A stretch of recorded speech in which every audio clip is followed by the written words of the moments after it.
Welcome to the first UCL Fantasy Deadline stream of the new season. It's always a pleasure to welcome you on board, and I'll be covering this competition throughout the entire campaign. The same goes for FPL. Earlier today, I uploaded a Transfers podcast, so be sure to check that out. Yesterday was the UCL Fantasy team selection, which was eagerly anticipated by the viewers. And there's also a chip strategy guide for the Champions League that I published last Friday. I'd highly encourage you to check that out because I discussed different sort of strategies with the Limitless and Wildcard, and I discuss what I'm currently going towards. And it does explain my Matchday 1 team selection. I'll be answering as many questions as I can in English and Spanish, although my English is to an even higher level. I do appreciate all the support. We are getting very close now towards 36,000 subscribers. Our aim is to get that by the end of today. It is an ambitious goal, but I expect a lot of you to tune in today. It will be a hectic deadline stream, so try to be patient, don't spam, and your questions will be answered. And if we hit our super chat goal, I'll be doing a mini watch along for the Arsenal game. So you're going to get entertainment, that's for sure, irrespective of what happens in that particular match. And we can also discuss FPL and just have a chill live stream after all the chaos of the UCL Fantasy Deadline. Let's get straight into your questions as always. I'm also going to provide update graphics because there were some changes to the clean sheet odds and goal scorer probabilities, so that will also be reflected later on in this stream. And I've got additional graphics which you haven't seen in previous UCL Fantasy videos so far this season. Cylindra says, hey Dylan, I got 2 questions. Should I buy Martinez and a 5.5 million mid? So I've actually got an update on Lautaro Martinez from the get-go. He is a doubt to face Ajax, so I would lean towards the second option naturally, Kalinoglu and Garassi, or you can go for Pavlidis, maybe El Kabi from Olympiacos. He is expected to start there against Paphos. So with Lautaro from the get-go there, from your question, because of that update I saw, and I'll be showing you plenty of updates as well in terms of injuries and team news, I think that question is already answered. So yeah, if so, who? That was covered. Already got Mbappe and Kane. Second question is a Kanji, Chevalier, and one of Pedro Gonçalves, and double Arsenal defense a good option. I don't own any Liverpool players for now, and no Haaland. I don't plan to use any chips in match days 2 and 3. That's more than 2 questions, mate. I'm pretty sure that's 3. Akanji, I'm not a massive fan of, to be honest, with Inter Milan. I think Bastoni would still offer better value. To be fair with Akanji, he did get a lot of ball coverage when he played for Man City, so maybe he's an underrated pick. With Chevalier, though, I know he's 4.5, playing in one of the best teams in Europe, but with PSG defensively, I'd only go for Hakimi, maybe Nuno Mendes. And to be fair with Baggio, he can get ball coverage, but I think all of them will get way more points than Chevalier. I know, obviously, you can't compare a goalkeeper to a defender, but I'm just not convinced about Chevalier. I think you can find better value for Matchday 1 specifically in Trubin and then the Sporting goalkeeper, who will likely be Reece Silva, because it looks like he's going to be available on Thursday for those that are unaware. That's why I've made one change from the team selection that you see on screen, and that's going for the Olympiacos goalkeeper, who is covering for the main option, who is suspended for Matchday 1. So that's why I've got a 4 million backup on my bench. That's different to the team selection. But those that are members and patrons, by the way, a massive advantage you get. And it's not just priority reply to comments and also early access to my videos, but you will also see any updates I make to my team. And there are other changes I've made, which if you are a patron or member, be sure to check it out on the community tab or on patreon.com/FPLDylan. And you can see exactly what I've got at this moment in time. But my kind of ideal scenario is to prevent as many people copying as possible. And my advice to everybody watching is to go for your own strategy and team structure. UCL Fantasy is best enjoyed by going for your own picks, learning from your mistakes, and then making some great picks in the process and learning from your decisions. So I think that's the best way to improve as a UCL Fantasy manager and also enjoy this game to the fullest. But in the case of Cylindra, it's a good set of players that you're talking about there. Double Arsenal defense. They actually rank very highly now in the clean sheet odds. They're in the top 5, which I'll talk about very soon. So I don't actually mind that. And the good thing is that we have the Arsenal lineup, of course, in over an hour's time. Should I just go with Suarez at striker and take out Gonçalves and buy 9 million mid? If so, who? Well, I like Elise. There is also Barcola as a Matchday 1 punt facing Atalanta. He scored a brace over the weekend. Now, I started last season with Barcola and he was very disappointing, but the ceiling is certainly there. And if things click for him and he gets his finishing on point, then he could be a great option for the first couple of match days, especially against Atalanta for the opening one. But yeah, it's a lot of different scenarios and players, to be honest, mate. They're all very solid in their own right. So whilst I had a clear answer for the first one, I think it becomes much more difficult with the second, for example. No Liverpool players, I understand. Atletico Madrid are missing a lot of key players, though, like Julian Alvarez, so I think Liverpool will win quite comfortably in the end, but it might be a low-scoring game like 2-0. With Erling Haaland, going without him is always a risk. He's got more goals than games played in the Champions League. So we'll talk more about this, I think, later in the stream. Thank you very much. Georgie, welcome. Good to see you. And thank you very much, Easy. And yes, hopefully a lot of you tune in for the UCL Fantasy Deadline stream today. There are already over 200 people watching, and I'm expecting those numbers to grow as we keep on going in these tournaments. Hey, bro. Look forward to the games tonight. Gonna have Madueke in my team. He's definitely looking good, and Saka's still absent. Enjoy the stream, and like. Thank you very much. As he says, drop a like, it costs nothing, and I'll be answering so many questions and giving you a lot of different tidbits, information, so you're well prepared to win your mini leagues and rise up the rankings. So that's just a nice way of saying thank you. And there are also other ways to support the channel. Check all the links in the description. Join my UCL Fantasy Mini League, and check out my Discord server, Patreon, X, Instagram, and Blue Sky for all the updates on UCL Fantasy and FPL. With Madueke, by the way, he created the most chances and completed the most take-ons of any Premier League player over the weekend. The only thing that's lacking for him is the final decision-making and getting a goal or assist, but I think that's coming if he continues this way. I play UCL Fantasy, same like I do in FPL right now, which means 2 teams, right? Yeah. Welcome to the UCL Madhouse. That's a great way of calling it there, Kevy. And thank you to Rusanov saying Vamos. Easy also says Paphos and Kara Almaty are the teams likely to target in terms of buying players against them. You could also say Karabag to a certain extent, but I have a feeling that the other 2 teams who are debutants in the Champions League will be even weaker opposition, so you're right to highlight them. And Olympiacos are 3rd in the clean sheet odds this week. Sporting are top by some distance as well. Well, Vinicius wasn't in the predicted lineup by UEFA.com, but that doesn't mean he's not going to start. As much as I like that sort of website and it can give you some nice information and it provides an overview of the injured players, doubtful ones, and potential rotation risks, with Vinicius, it's between him and Rodrigo to start on the left wing. It's not a guarantee that Vinicius gets the nod, but I still think his first choice and his Champions League record speaks for itself. Top 3 each position in terms of percentage so far, so highest owned players. Attackers Mbappe, Kane, Haaland. Midfield, Rafinha, Vitinha, and Elise. Yeah, I understand that. And by the way, for those that are unsure about Vinicius Jr., don't overcomplicate it. You can easily replace him with Rafinha. And I think Newcastle away is still a decent fixture for attackers like the Brazilian. With defenders, Hakimi, Nuno Mendes, and Dumfries are the top 3 highest owned. Raya, Courtois, and Donnarumma. Yep, I think that makes sense. UCL Fantasy is more relaxed to play. FPL is like a marathon that never finishes. It depends though, because UCL Fantasy is getting increasingly more competitive, and I think there are going to be a lot of different strategies flying around this year. Some people will wildcard in Matchday 2, which is what I'm likely going to do. It's not completely set in stone, but if I decide to approach Matchday 1 like a free hit and pile up on Sporting and Benfica players, then naturally I will use a chip in Matchday 2, but I'm still open to using the wildcard or Limitless in such a Matchday, and that would also influence when I use the other chip, of course. Afternoon, Matchday 1 is here. Yes. It's been looming for a couple of weeks now, and we're finally at the door, really. Thank you very much to Kisting, and welcome to everybody, as he says. Thank you, Georgie. The music is by my cousin. I'll try to provide a link, actually, so I can put a link to that specific song. It's a very good one. I do agree with you. So let's see if I can find it. Okay. I'm going to put a link to the music that you heard in the intro whilst you're waiting for me to appear. It's in the live chat, and I'll be putting probably a few other links and polls over the coming hours. Thank you, FPL Rohit. It's always a pleasure. Go Dylan. Question, Kane or Haaland along with Mbappe up front? For Matchday 1, I like both of those options, but I do lean towards Erling Haaland. He's also in incredible form, and to be fair, so is Harry Kane. But yeah, I think Erling Haaland gets the slight edge there. Good luck for this season, mate. Thanks for the content thus far. Much appreciated, and hopefully you stay tuned throughout the entire tournament. Kevy says, will be nice to get a few lineup leaks. Also, good luck, people. It is possible. For example, Inter Milan usually have Sky Sports Italia report their 11.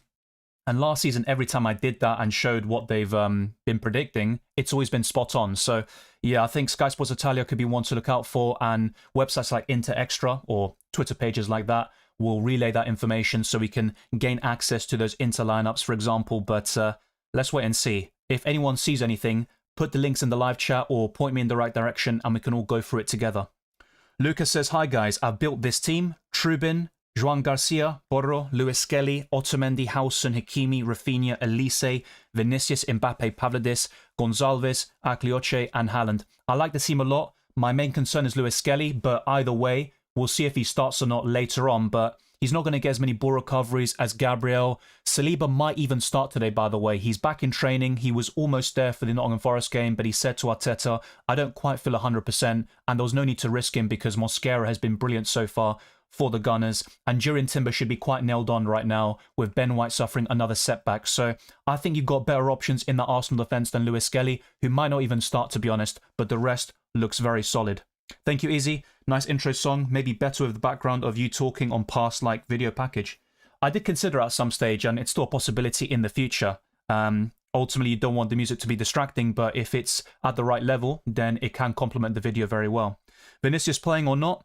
He will certainly play. The question is, does he start or not, which I'm guessing is what you're referring to. I think he will, but there is enough doubt in my mind to sell him to someone like Rafinha, and that's something that patrons and members can see if you go to my respective pages there, because I've posted an updated team. So what you see on screen right now, I think there are 4 or 5 different players compared to what I have, basically. So just making that very clear from the beginning.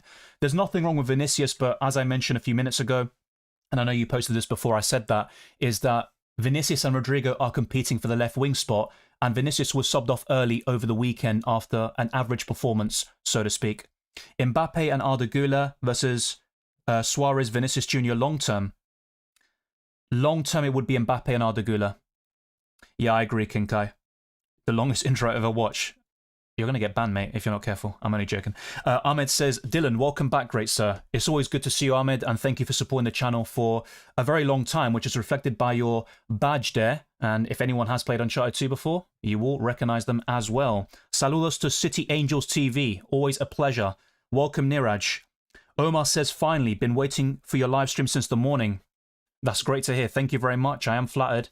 And yeah, a lot of people were waiting whilst I was still preparing. I had late lunch and stuff like that, but I had to make sure everything was just right for this stream to begin, and so many of you are here already. These Matchday 1 deadline streams are always hectic, but I will be answering your questions. Just stay patient. Are you locked in? No. And like I said, this team is not exactly what I've got right now. There are 4 or 5 changes, and to be honest, things are subject to change anyway, so I haven't fully decided on this 15-man squad, but for example, Vinicius to Rafinha is a big possibility for me, and also Virginia, for those that maybe followed the template of my team selection yesterday, the reports recently are that Reece Silva will be back on Thursday. So as a result, Virginia won't play. If you want a 4 million goalkeeper who starts in matchday 1, go for the Olympiakos option, who is only starting because the main option in goal is suspended, and that's this guy with 1% ownership, Pashalakis. So that is a nice tip there for you in UCL Fantasy. Welcome, Native Faith. And also to Kevi, W watch along. Let's go. Yes, if we do hit the Super Chat goal, I will be having a mini watch along. It might even last until the half, or perhaps even longer, depending on how things are going. But yeah, that could be a nice little extra just as a thank you to those watching. But we've already got a lot of memberships being gifted by Ahmed. Thank you very much. Very kind of you, to say the least. So he's gifted 10 memberships. For those that have gained early access to my videos, or check out my my team. So if you just go now to my post, the community tab, I don't know why they've changed the name, by the way, but just go to that and you'll see my updated team. So the likes of Baraf, also Basu, Chris B, Tiny Barak, Saim Hussein, Aranya, also MP Hagar. Sorry, I've probably completely butchered your name. I've absolutely made a fool of myself. Thomas Dorco, GC London, and also Denver. Enjoy those memberships, and remember to check out my community post to see my updated team. So yeah, as Kasu and Niraj say W, thank you very much to Ahmed. He is the one to give thanks to, not me. And of course, that YouTube feature as well. Why no Trincao? Because you can't have them all. And also, Trincao has been poor in the last 5 games. No goals or assists. I'm not saying he can't score against Kara Almaty, but I think Pedro Gonçalves is showing better form. He scored a hat-trick very recently, and over the weekend he got 1 goal and 1 assist. It was talked about in my team selection. Güler is not threatened by Bellingham returning. I don't think Bellingham will start. He missed a couple of months due to injury. He had that surgery. I just don't think Bellingham will start anytime soon. This could be a problem in future match days, but I think Arda Güler has been brilliant for Real Madrid. There's no need to rush Bellingham back just yet, and they could coexist together. it's not just a case of, yeah, Arda Güler, bye-bye, thank you, you're back to the bench, because he has been brilliant for Real Madrid. Suarez for Haaland in Gimmick 1, where do I upgrade elsewhere? Well, in the midfield, for example, you can go for Rafinha and maybe Vinicius together. That could be one idea for you, but it's impossible for me to say without knowing the context of your team. Thank you, Risky. Vinicius Jr. is a doubt. I'm not sure if he's a doubt in terms of injury. If you've seen anything, then let me know. But in the UEFA predicted lineup, he wasn't in it. That doesn't mean he's not going to start. It's just a slight concern there. Foden or Doku? I prefer Foden if he starts, but that isn't a guarantee. Vin Van says, hello, on holiday in Japan, tuning in late to get the latest nuggets of information. Yeah, there are people from all over the world, and I always appreciate that. And some people stay tuned until 3 or 4 a.m., which is crazy. My advice is to get some sleep, but of course, the deadline isn't exactly perfect for those in Asia, to say the least. But yeah, I'll try to give you as much information as possible. There is going to be a lot of slides to go through and a lot of different sources and injury news, team updates. So in a couple of minutes' time, you'll have all the information you need. And maybe even later we get further updates from today's press conferences. Yeah, De Bruyne returns to the Etihad. Should be a good match. I agree. And whilst I would avoid most Napoli players this week, and by the way, I think Merit will start in goal, but that is a bit of a doubt right now. I think De Bruyne is the only Napoli player I would go for. There is that sort of ex-City factor, of course. You'll have extra motivation to score against them. And he has been brilliant for Napoli so far this season. A big up to Joao Cabral for becoming a differential. Thank you very much, mate. And to all the members and patrons, like I said, as a thank you to everyone who has signed up, check out the community post and see my updated team. And also, in terms of my videos, you will gain access a day early, sometimes 2, 3, or 4 days in advance. It all depends on the timings. And during international breaks, that's when you get a lot of value for money there. Vinicius will start, no doubt. I believe he will, but there is an element of a concern there. And I think people are put off by the UEFA predicted lineups. Before I go back to your questions, because like I said, there are so many people in the chat already, drop a like on this stream. Our aim is to get this to over 500 likes by the end. Also subscribe to the channel. We're looking to close in on 36,000 subscribers after hitting 35k last week. Share this video as well with those that love UCL Fantasy and FPL. Hit the notification bell so you're always up to date with my content for FPL and UCL Fantasy. And check all the links in the description. There's my Discord server, my Twitter, Blue Sky, and Instagram. And on top of that, there is my Spotify. And that's another way for you to engage with the content and listen in terms of a podcast format. But before I do, the questions again and answer even more stuff, let's go to some updates because this could answer some questions in turn. So let's go to the mini league first. I think that would be a good way to start. If you haven't joined already, the code is SEINOF. We have over 3,000 members already, and there is an auto-join link in the description. And what I'm going to do right now is put the auto-join link in the live chat, which makes it very simple. You click the button, and you're in my mini-league.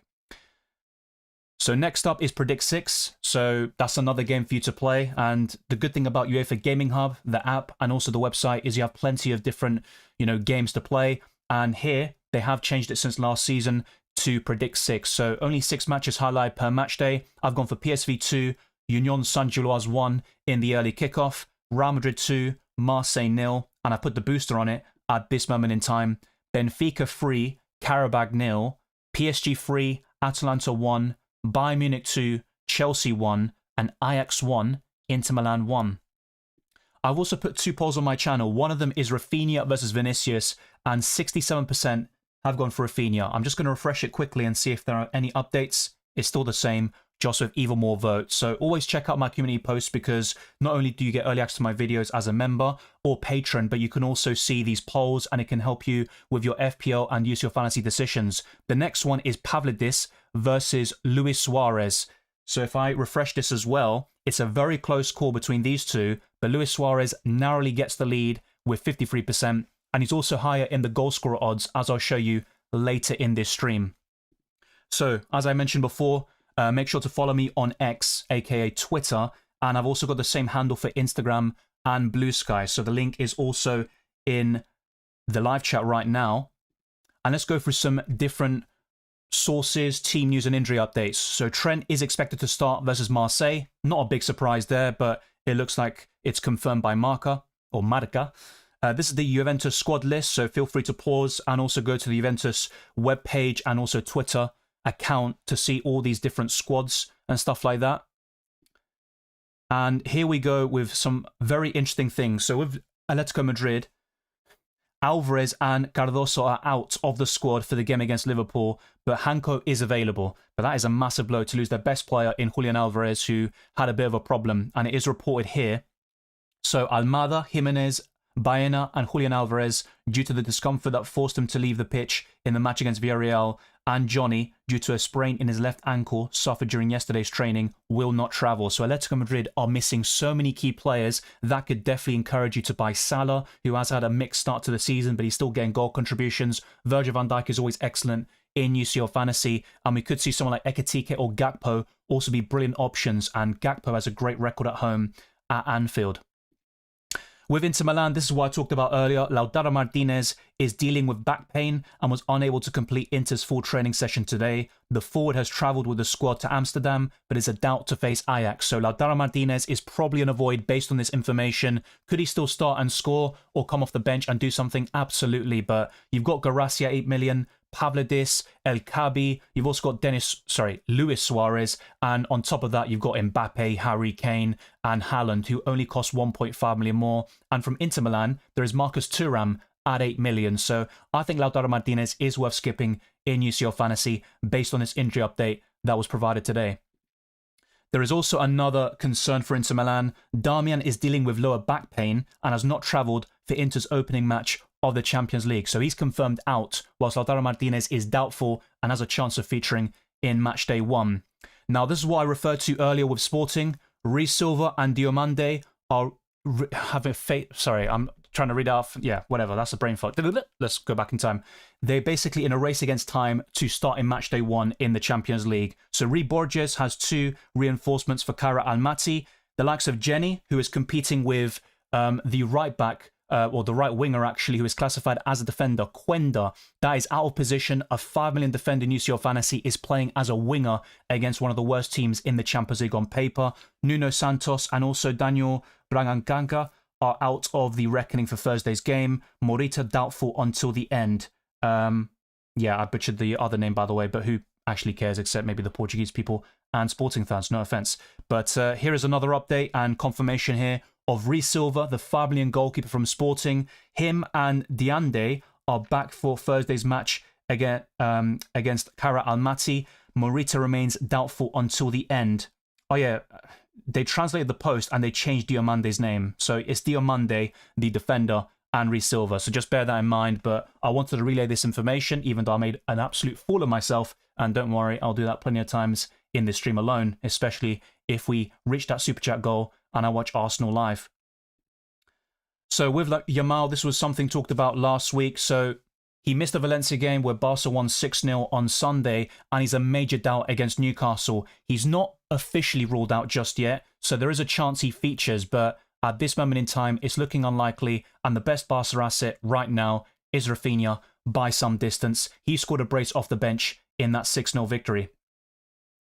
So after that, I will go to the official lineups for Arsenal, PSV, and PSV Eindhoven. Sorry, Arsenal, Athletic Bilbao, and then PSV Eindhoven and Union Saint-Gilloise. So I'm not going to go too much into their predicted lineups because ultimately in an hour's time we're going to get that information anyway. So you can see on screen what UEFA.com have currently gone for. Let's focus more on the teams playing later today and throughout the match day. So for Juventus Borussia Dortmund, Di Gregorio, Gatti, Bremer, Kelly, Kalulu, Locatelli, Thuram, Cambiaso, Openda, Yildiz, and Jonathan David are the most likely to feature. The player who's out is Miretti. Doubtful players include Conceição and Zagrova. For Borussia Dortmund, it should be Kobel, Ryerson, Anton, Bensabani, Kuto, Joe Bellingham, Nemecha, Svensson, Adeyemi, Guirassy, and Bayer. The players who are out for Dortmund include Emre Can, Fabio Silva, Pascal Gross due to illness, Schlotterbeck, and Niklas Süle. The only doubtful player, and I believe he's now confirmed out, is Anselmino due to fitness, and there's also Julian Brandt as well.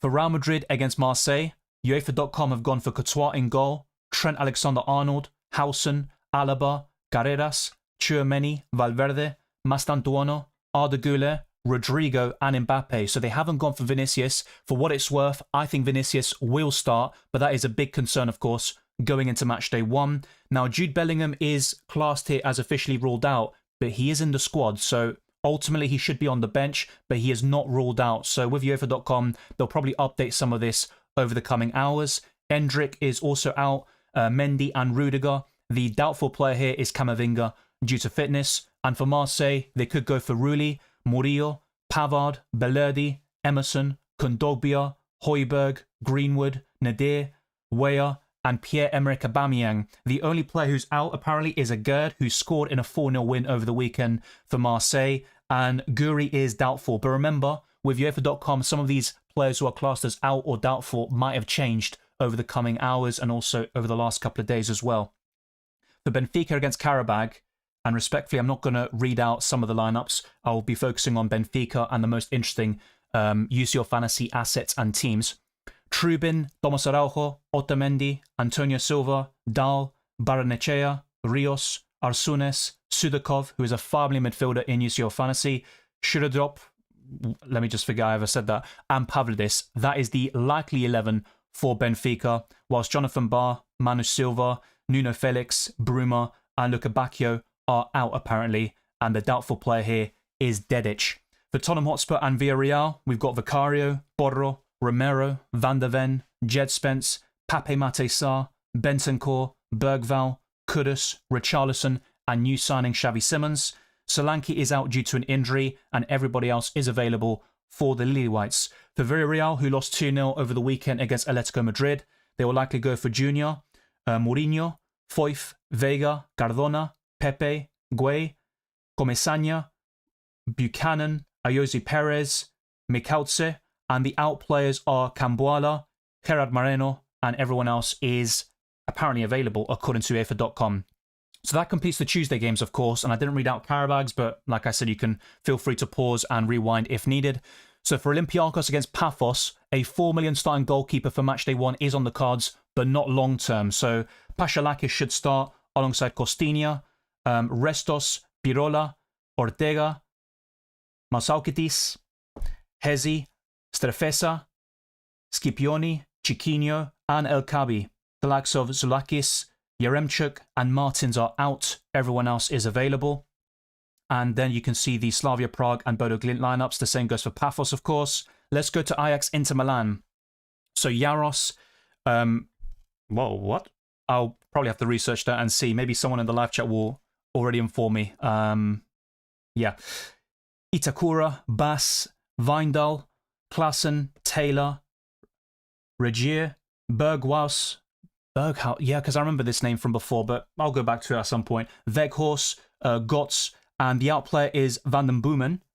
For Inter Milan, it's Sommer, Akanji, Acerbi, Bastoni, Dumfries, Barella, Kalanoglu, Mkhitaryan, DeMarco, Thuram, and they put Lautaro Martinez, but based on that injury update I provided, it's very unlikely that Lautaro will start against Ajax, and also Darmian is out. So remember that. Some of this won't be 100% when it comes to the predicted lineups. For Bayern Munich Chelsea, a massive game tomorrow.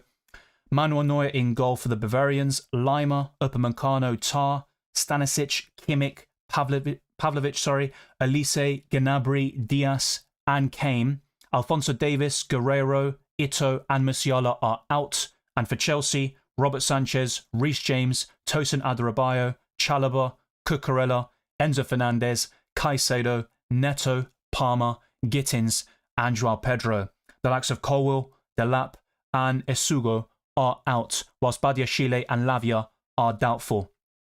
For Liverpool against Atletico Madrid, there is Alisson, Szoboszlai, Konate, Van Dijk, Kerkez, Gravenberch, McAllister, Salah, Wirtz, Gakpo, Ekitike. Jones is out, and McAllister is doubtful, but he should still be in the squad. With Atletico Madrid, Oblak, Llorente, Lenormand, Hanko, Ruggeri, Barrios, Koke, Simeone, Griezmann, and Nicolas Gonzalez. There's also Soloff in there to replace the injured Julian Alvarez. The same goes for another Argentine in Almada who has a lot of potential. Alex Baena, Cardoso, and Jimenez are all out, as covered earlier. And for PSG Atalanta, the last game of the Wednesday, we've got Chevalier, Hakimi, Marquinhos, Bacho, Nuno Mendes, João Neves, Vitinha, Fabian Ruiz, Mbaye, Gonzalo Ramos, and Barcola. Dembele and Doué are out for the next month, whilst Beraldo, Kvaratskhelia, and Kang-in Lee are doubtful.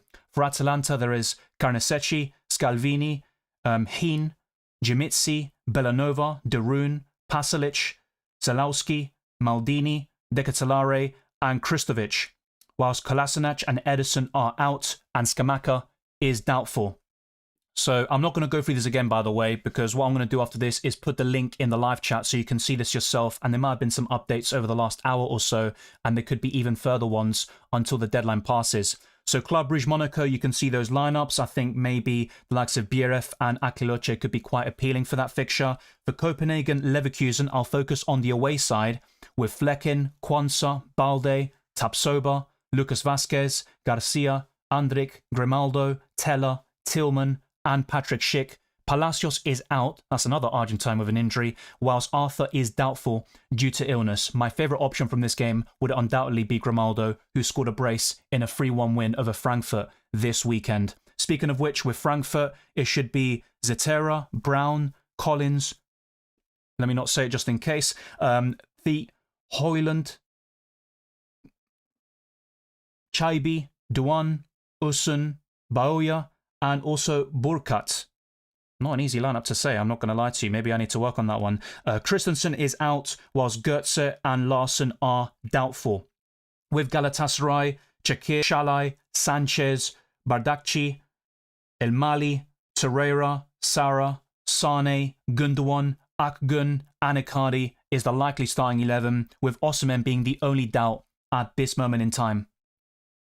With Manchester City versus Napoli, the homecoming of Kevin De Bruyne, Donnarumma, Rico Lewis, Diaz, Ake, Gvardiol, Rodri, Bernardo Silva, Reinders, Foden, Doku, and Erling Haaland. Marmoush, Stones, Cherki, Aït-Nouri, and Kovacic are out, whilst Bettinelli has a knock. With Napoli, it should be Merit in goal as the $4 million goalkeeper, but there is rotation that's happening over the last couple of weeks. I'm not sure if the one over the weekend is due to injury, but Merit should be available for Matchday 1. Di Lorenzo, Biakuma, Buongiorno, Spinazzola, Lobotka, Politano, Anguissa, De Bruyne, McTominay, and Højlund is the likely 11. And there is only one player who's ruled out for Napoli, and everyone else is available. For Newcastle Barcelona, it should be Pope, Trippier, Cher, Byrne, Livramento, Bruno Guimaraes, Tonali, Joelinton, Elanga, Waltemada, and Barnes. The likes of Ramsey and Visser are out with an injury, whilst Barcelona will go for Joan Garcia, Koundé, Eric Garcia, Cubarsí, Martín, Casado, Pedri, Rafinha, Fermín López, and Torres. They've also got Lewandowski in here, which is quite interesting. So they don't think Yamal will play, and I think that makes a lot of sense. The likes of Balde, Gavi, and ter Stegen are out, whilst De Jong and Yamal are doubtful. With Sporting Ankara Almaty, they've put Joao Virginia in here, but I showed you the reports earlier, and it looks like Reece Silva will play. So just bear that in mind when looking at some of these lineups. So it should be Reece Silva in goal. They've gone for, let me ignore that just in case, I hope you understand. Inacio, De Bast, Mangas, Hjulmand. They've also got another difficult name to pronounce, Cuenda, Francisco Trincao, Pedro Gonçalves, and Luis Suarez. The players who are out for Sporting include Nuno Santos, Daniel, I butchered that name earlier, I'll call him Daniel, Morita, Diomande, and Gadomo. But to be honest, with the case of Diomande, as I showed you earlier, he has a chance of starting in Matchday 1, or at least being part of the squad. The same goes for Reece Silva, who I think will be in goal on Thursday. And you can also see the Kara Almaty lineup there as well. But hopefully this has been useful to you. Drop a like, it does go a long way to supporting the channel. And this is not the only thing I'm going to be showing you. I also talked about other updates as well. And there will be even more graphics that I'm going to show you now before going back to your questions. So for those that didn't see my team selection yesterday, these are the graphics and some of the highlight transfers and stuff like that I talked about. But there have been further changes that only patrons and members can see at this moment in time. And my squad isn't fully locked in right now. But if Vinicius Jr. is still doubtful to start, and it's mainly based on that UEFA predicted lineup, then I could go to Rafinha as well. So bear that in mind. And there could be other changes where that came from. But I think the vast majority of it is quite settled in. It's just about a few key changes, and a domino effect could also happen. I could replace the $4 million goalkeeper Virginia with the Olympiacos option for Matchday 1 only. But if I need extra money to go back to Reece Silva or another goalkeeper like David Raya, then I would have to make changes elsewhere. And that's where I could sell Kalinoglu to Arda Güler, or maybe go to Barcola, for example, but then downgrade somebody else in the process. So as you can see, nothing is locked in. With this 50-man squad that you see on screen, my captain for today would be Mbappe, and I don't see that changing, to be honest. For tomorrow, it could be Hakimi or Elise, and for the Thursday, it will likely be Erling Haaland, but Pedro Gonçalves is right up there when it comes to the captaincy. Speaking of which, let's go to the odds and show you some different graphics which are updated. So for Sporting, they now have a 65% chance of keeping a clean sheet. It used to be 60% in my previous podcast. Benfica remains second with the same probability. Olympiacos are third with 51%. PSG are fourth, and Arsenal have risen to fifth. Real Madrid also are in the top six still. Kara Almaty are bottom, and their chances have gone down even further. Only a 5% probability of keeping a clean sheet against Sporting away from home. The same has happened to the other clean sheet odds, of course. You can see Liverpool are right up there now in 7th. Man City, Tottenham and Inter Milan complete the top 10. Juventus, Bayern Munich, PSV, Bayer Leverkusen, Slavia Prague, Eintracht Frankfurt, Monaco, Athletic Bilbao, Barcelona, Club Brugge, Copenhagen and Dortmund. That's the order of the clean sheet odds. And the same goes for the lower ranked teams for this match day specifically. Feel free to pause or rewind if needed. But for goal scorer odds, Mbappe is top. Luis Suarez is second. His probability has actually risen with 4 goals for Colombia over the international break. And he also scored this weekend for Sporting. Pavlidis is third though. Harry Kane fourth. Haaland and Okabi are in the top 6 with Francisco Trincao and Pedro Gonçalves having an identical goal scoring probability figure. There is also Gonzalo Ramos, Salah, Osimhen, who is doubtful, Ivanovic for Benfica, who could start alongside Pavlidis. There is Jonathan David, Nicholas Jackson against Chelsea, and Lautaro Martinez, who is doubtful for matchday 1. And finally, the top 10 captains. This is also subject to change, to be honest, but this is what I kind of was stuck with by yesterday. Let me go back to that. Apologies for being an absolute mug. Let me get that. I think I know what happened there. So yeah, apologies for that. But yeah, it's pretty much what I talked about in the team selection podcast as well. So yeah, this should sort it. Just give me a second. I haven't disappeared. Oh, where's Dylan? Hey, there we go. So Mbappe top, Haaland, Vinicius, Pedro Gonçalves and Pavlidis in my top 5. I've also got Kane, Salah, Hakimi, Rafinha and Victor Gyökeres against the Bilbao side who lost this weekend at home to Alaves courtesy of an own goal. So let me know your thoughts in the live chat. The other graphics that are kind of new, which I haven't shown you before, is to do with the kickoff times. So this will help those all around the world. You can identify at what time the Champions League kicks off for you. But with the UCL Fantasy timer I've got below my head in most of my screens that you'll see today, that will show you the countdown to that deadline. Next up as well will be the Tuesday fixtures. So Bilbao versus Arsenal and PSV versus Union Saint-Gilloise. Those will be the first 2 games at 5:45 p.m. in the UK. Benfica against Karabag, Juventus Dortmund, Real Madrid versus Marseille, and Tottenham against Villarreal are later tonight at 8 p.m. British summertime. With the stats last season, obviously PSG won the Champions League with a comprehensive victory in the final. Inter Milan were the runners-up, and you saw here the top goal scorers in Guirassy and Rafinha, who, well, in the case of Guirassy anyway, he is being overlooked a little bit. He continues to score goals for club and country, and Rafinha will be a very popular midfielder, especially if Yamal is injured. And you can also witness the league phase table last season, and only the top 8 qualified directly to the round of 16, and the rest up until 24th will do the playoffs, of course, the knockout playoff rounds in match days 9 and 10, and all of that is covered in my chip strategy guide, as well as my how to play UCL Fantasy video. Before I go back to your questions, and that will be very soon, I've got Mbappe's Champions League record here on screen, and guess what? Erling Haaland's is even better. He has more goals than games played for Manchester City in the Champions League and throughout all his clubs, actually, Salzburg and Dortmund. And these are the most expensive players in every single position. Some of them might be in your UCL Fantasy teams already, but Lamine Yamal and Saka are injured, and in the case of Yamal, he could still make it for matchday 1, but Saka is officially ruled out for the Gunners. The same goes for Martin Odegaard, Ben White, Gabriel Jesus, and Kai Havertz. The rest of the players that you see on the screen are available, which is a good thing. We want to see the best players feature in every single match day.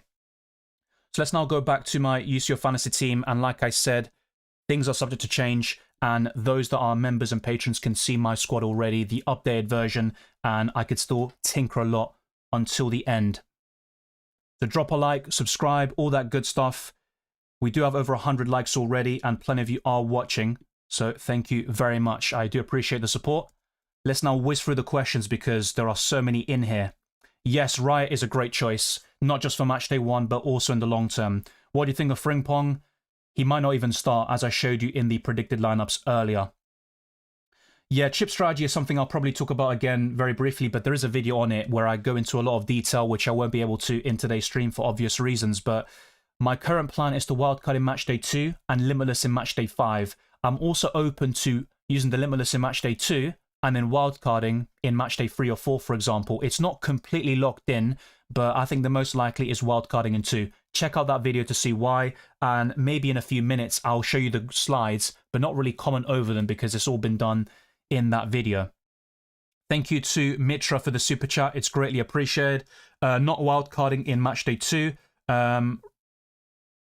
Rank as per importance. Okay, so in the midfield, Salah, Vinicius, Rafinha, Elise, Palmer. It depends a lot. Yeah, so you're saying wildcard in matchday 2. I think Palmer would be at the bottom there. I think Bayern are the favourites to win that game. So I would say for matchday 1 specifically, it's difficult because if Vinicius starts, he might be number 1 for me. But I also like Rafinha a lot, to be honest. So I'm going to say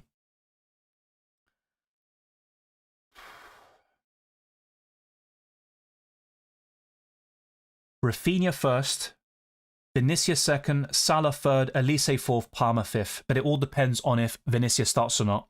In the forward line, Lautaro would probably be bottom based on the injury update I provided earlier, so I don't think he even starts. I would say Mbappe's number 1, Haaland second, Lewandowski's third, Guirassy 4th, Lautaro 5th. You could argue Guirassy and Lewandowski are interchangeable, but yeah, I'll stick with that sort of list. Yeah, I think Quenda will play at right wing. I covered that earlier. Gatomo is still injured. For those that are asking though, Quenda is only a matchday 1 punt because in the long term, when Gatomo is back, Quenda won't start as often. Best rotating goalkeepers. This is actually highlighted in my update draft video. I talk about all the possible goalkeeper combinations that only clash once or twice. So I'm going to read them out here again.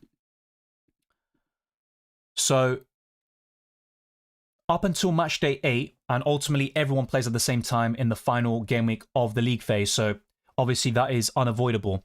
But up until basically for the first 7 match days of the league phase, you can go for the Inter and Juventus goalkeepers, so that's Jan Sommer and Di Gregorio. They play on different days up until the very end. You've also got Chevalier and the Marseille goalkeeper to think about, so PSG and Marseille combine very well. There is Napoli and Atalanta, so Merit and Carnesecchi could be brilliant. There's just a slight concern about the starting goalkeeper in the Champions League long term for Napoli. You can also go for Joan Garcia and Courtois up until matchday 8. The same goes for the Club Brugge and Union Saint-Gilloise goalkeepers, but I wouldn't be too keen on that. There are the Bayern Munich and Dortmund goalkeepers in Kobel and Manuel Neuer. You can also go for the Leverkusen goalkeeper Flecken, that you'll probably know from FPL, and also the Frankfurt goalkeeper. For Benfica and Sporting, Trubin and Rhys Silva. I think he'll play in matchday 1 as covered earlier. There is also the Ajax and PSV goalkeepers too. And these other options that I'm going to highlight now, they won't have as many... they will have one more clash basically than the other duos I described. So you can go for Nick Pope and Donnarumma to combine City and Newcastle. I'm not recommending that, to be honest. Liverpool and Spurs would be a better Premier League rotation pair, actually, in my opinion. And there's also the Atletico Madrid and Bilbao goalkeepers, Oblak and Unai Simon. That would work until matchday 7. Another one that people have talked about is Vicario and Joan Garcia. They will play on the same day in matchday 5, but that isn't an issue if you're using the Limitless in such a game week. So those are all the possible goalkeeper pairings, in the long term. And ultimately, the best one for matchday 1, in my opinion, is Sporting and Benfica. Longer term, though, that is a different story. So hopefully that has helped you. What I'll probably do here is add it in the live chat so people can follow it, and this can maybe help a lot of people in terms of... Oh, actually, I forgot. YouTube have a stupid character limit, so I can't actually put all of these combinations. Let me see if I can find a way, but I can't really guarantee it. Let's see if this works. Hopefully it does. That would be brilliant. Yeah, I'm still over 100 characters over the limit, but I did say that in my updated draft and also today, so hopefully that can help a lot of people. Maybe I'll send it bit by bit. That could maybe sort the problem out. Yeah, I think that should work. Okay, so that might be a little bit confusing, but hopefully you can see that it's you know, separated, so you can see the different goalkeeper rotations you can go for. So I'm just copying and pasting from my notes. The other one I would say is Vicario and Joan Garcia. So it's all going to be typed in on YouTube in the live chat. So hopefully that helps you.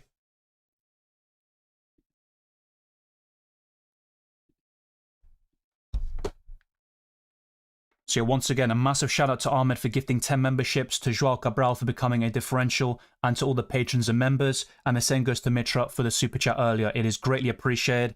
And yeah, we still have plenty of time to lock in our teams, but make sure to get things sorted in time. You don't want to leave things to the last minute, which I sometimes like to do, or I just can't help avoiding because of overthinking and focusing on your questions.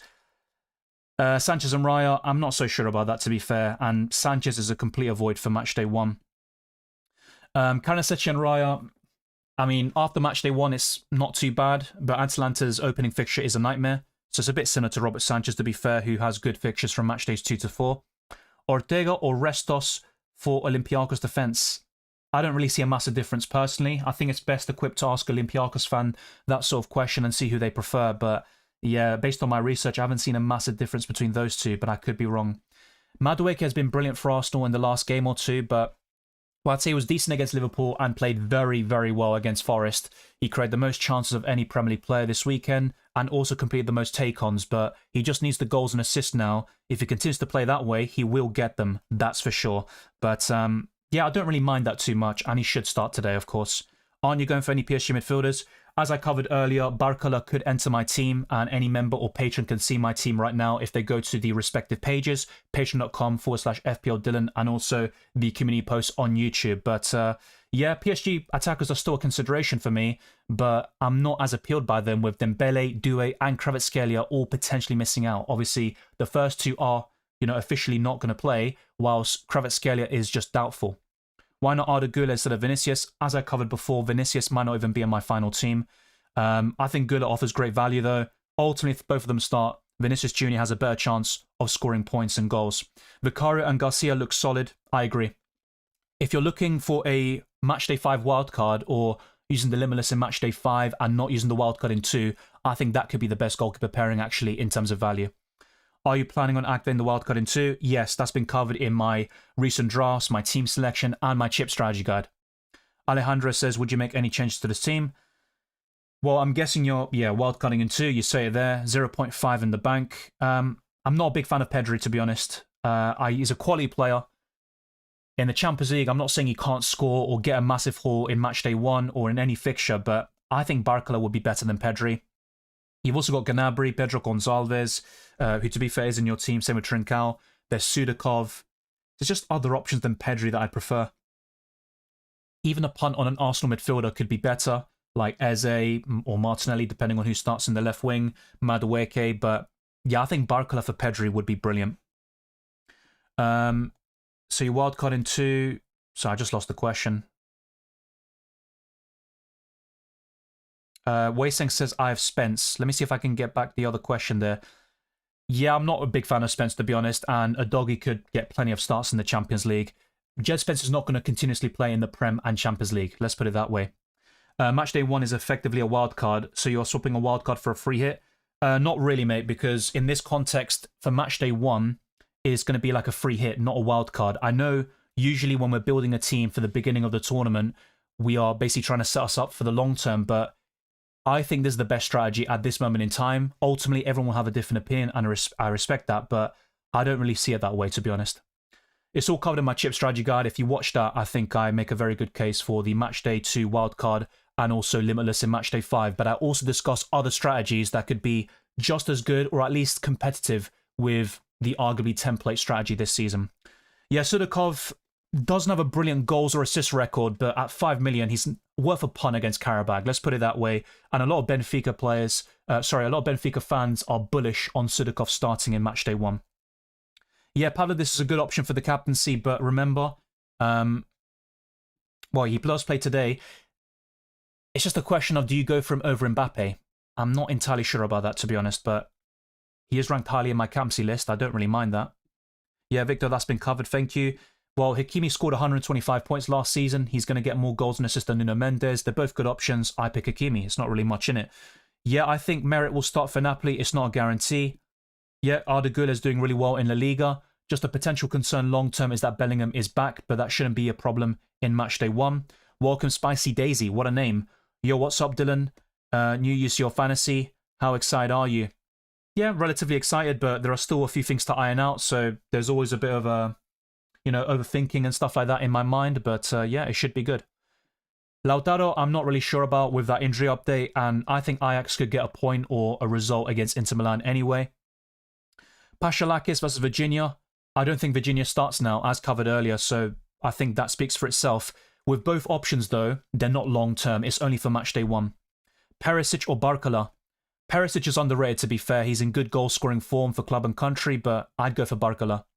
Not necessarily Pedro. I think Romero is better for ball recoveries, and we saw in FPL, by the way, Van der Ven has outscored him so far this season, but yeah, in the grand scheme of things, Borro's ceiling is the highest with his attacking potential. He just hasn't showed it yet so far this season. I think so. I can't speak, which is the username. Yeah, I think Pablo this will start. Yeah, Rafinha's a great option, for sure. Best pair just for Game Week 1. In goal, I think Trubin and Reece Silva. Or, if you're unsure about him starting, I'd go for the Olympiacos goalkeeper, as you see on screen. I wouldn't go for Chevalier and Rubli. I talked about all the possible goalkeeper rotations. I mentioned PSG and Marseille as one of them. They don't clash until matchday 8, so that's good, but I don't really like their clean sheet potential, especially in the case of Marseille. Yeah, some questions have been repeated, or in a lot of cases they have been answered, so they will be skipped, just to let you know. I'm not going to go for the same one twice. Atalanta and Arsenal too. Yeah, that's another possible one, to be fair. I think it's quite difficult to find another goalkeeper who rotates quite well with Raya, which would be ideal. Well, Reinders was close to scoring against United on multiple occasions. I like him as a player, but he has been disappointing in FPL since Game Week 1. I think there are better options in UCL Fantasy at a similar price point, like Perisic, maybe Barcola for a little bit more, Vitinha, and plenty of others discussed in my videos. Arda Güler is another one. Why Pedro over Trincao? This has been covered as well, mate. Trincao hasn't scored or assisted in his last 4 games. Gonzalez got a goal and assist over the weekend. He also got a hat-trick very recently. It's all been covered. Barcola or Perisic? Barcola. Best 4-point family and defender apart from Howson for the first 3-4 match days. That becomes a little bit trickier, to be fair. And it's another reason why I like this strategy of using the, well, basically free hitting in matchday 1, wildcarding or limitlessing in matchday 2, and using the chips quite early on this season. But yeah, I think 4-point family and defenders, longer term, Calafiori, if he can nail down that spot as the left back. But my main concern with Calafiori is the injuries. If he starts today, I'd go for him. Hey Dylan, hope your week's been good. Thoughts on Barcola and Sudakov for a wild card? Game Week 2. Yeah, Barcola is really appealing to me. It's very likely he enters my team if I decide to go for a PSG attacker. Sudakov is a decent punt for matchday 1. His goal scoring record isn't great though. Well, Sky Sports Italia usually do it, but yeah, it depends. I haven't seen anything just yet. Well, Neve, I have talked about Guirassy. I've recommended him a lot in my videos as an option long term, but I think the Juventus fixture puts people off. Yeah, I'm getting some questions that have been answered, so it might be worth going through these graphics one more time with the chip strategy. So I'm going to let this play out. You won't see my face or the message highlighted. You're only going to see these graphics. Feel free to pause. And my biggest recommendation is to go to my chip strategy video. I made it for a reason. It's all covered there. And I break down the fixtures in a lot of detail because I made a spreadsheet and changed the FDR to my own sort of ranking there. You're going to see it in the next couple of slides. But yeah, you're going to see as well my preference in terms of when to wildcard and limitless. There's no, destined strategy for success, but I think this is the best course of action for a lot of people to wildcard into and limitless in matchday 5. That's what I'll probably go for in the end, but I'm also open to using the limitless in matchday 2 and then wildcarding shortly afterwards in 3 or 4. So you can see there some different slides. So some of them include, you know, the overall FDR. Then it kind of focuses on the best fixtures for every single team. And then I focus on the best teams in the Champions League and the assets you want to pile up on in UCL Fantasy. So this is kind of what I've gone for. Matchday 2 wildcard is the most likely, but I'm also open to using it in 4. And this is another way of using the chips as well. It's all discussed in my video. Last season, I used the Limitless in Matchday 3 in a matchday where a lot of teams had difficult fixtures like Dortmund, Real Madrid, and Bayern Munich, Barcelona, and yet my non-Limitless team scored very highly. I did gain points on the Limitless, but I did feel like using it in another matchday where the fixtures were easier might have been even better, which is why I'm open to using the Limitless in Matchday 2 this season. As for the wildcard, I used it very late in the previous campaign, and usually I use both chips very early on, and that will probably be the case this season, especially if I go for the structure of Sporting and Benfica players and focusing specifically on Matchday 1. So yeah, if people do ask this question again later on, I just refer you back to this part of the video and also to check out my chip strategy video. That is the best thing to do if you want the full commentary and analysis. You will see a lot of reasons why that is a great chip strategy. Let's go back to my UCL Fantasy team.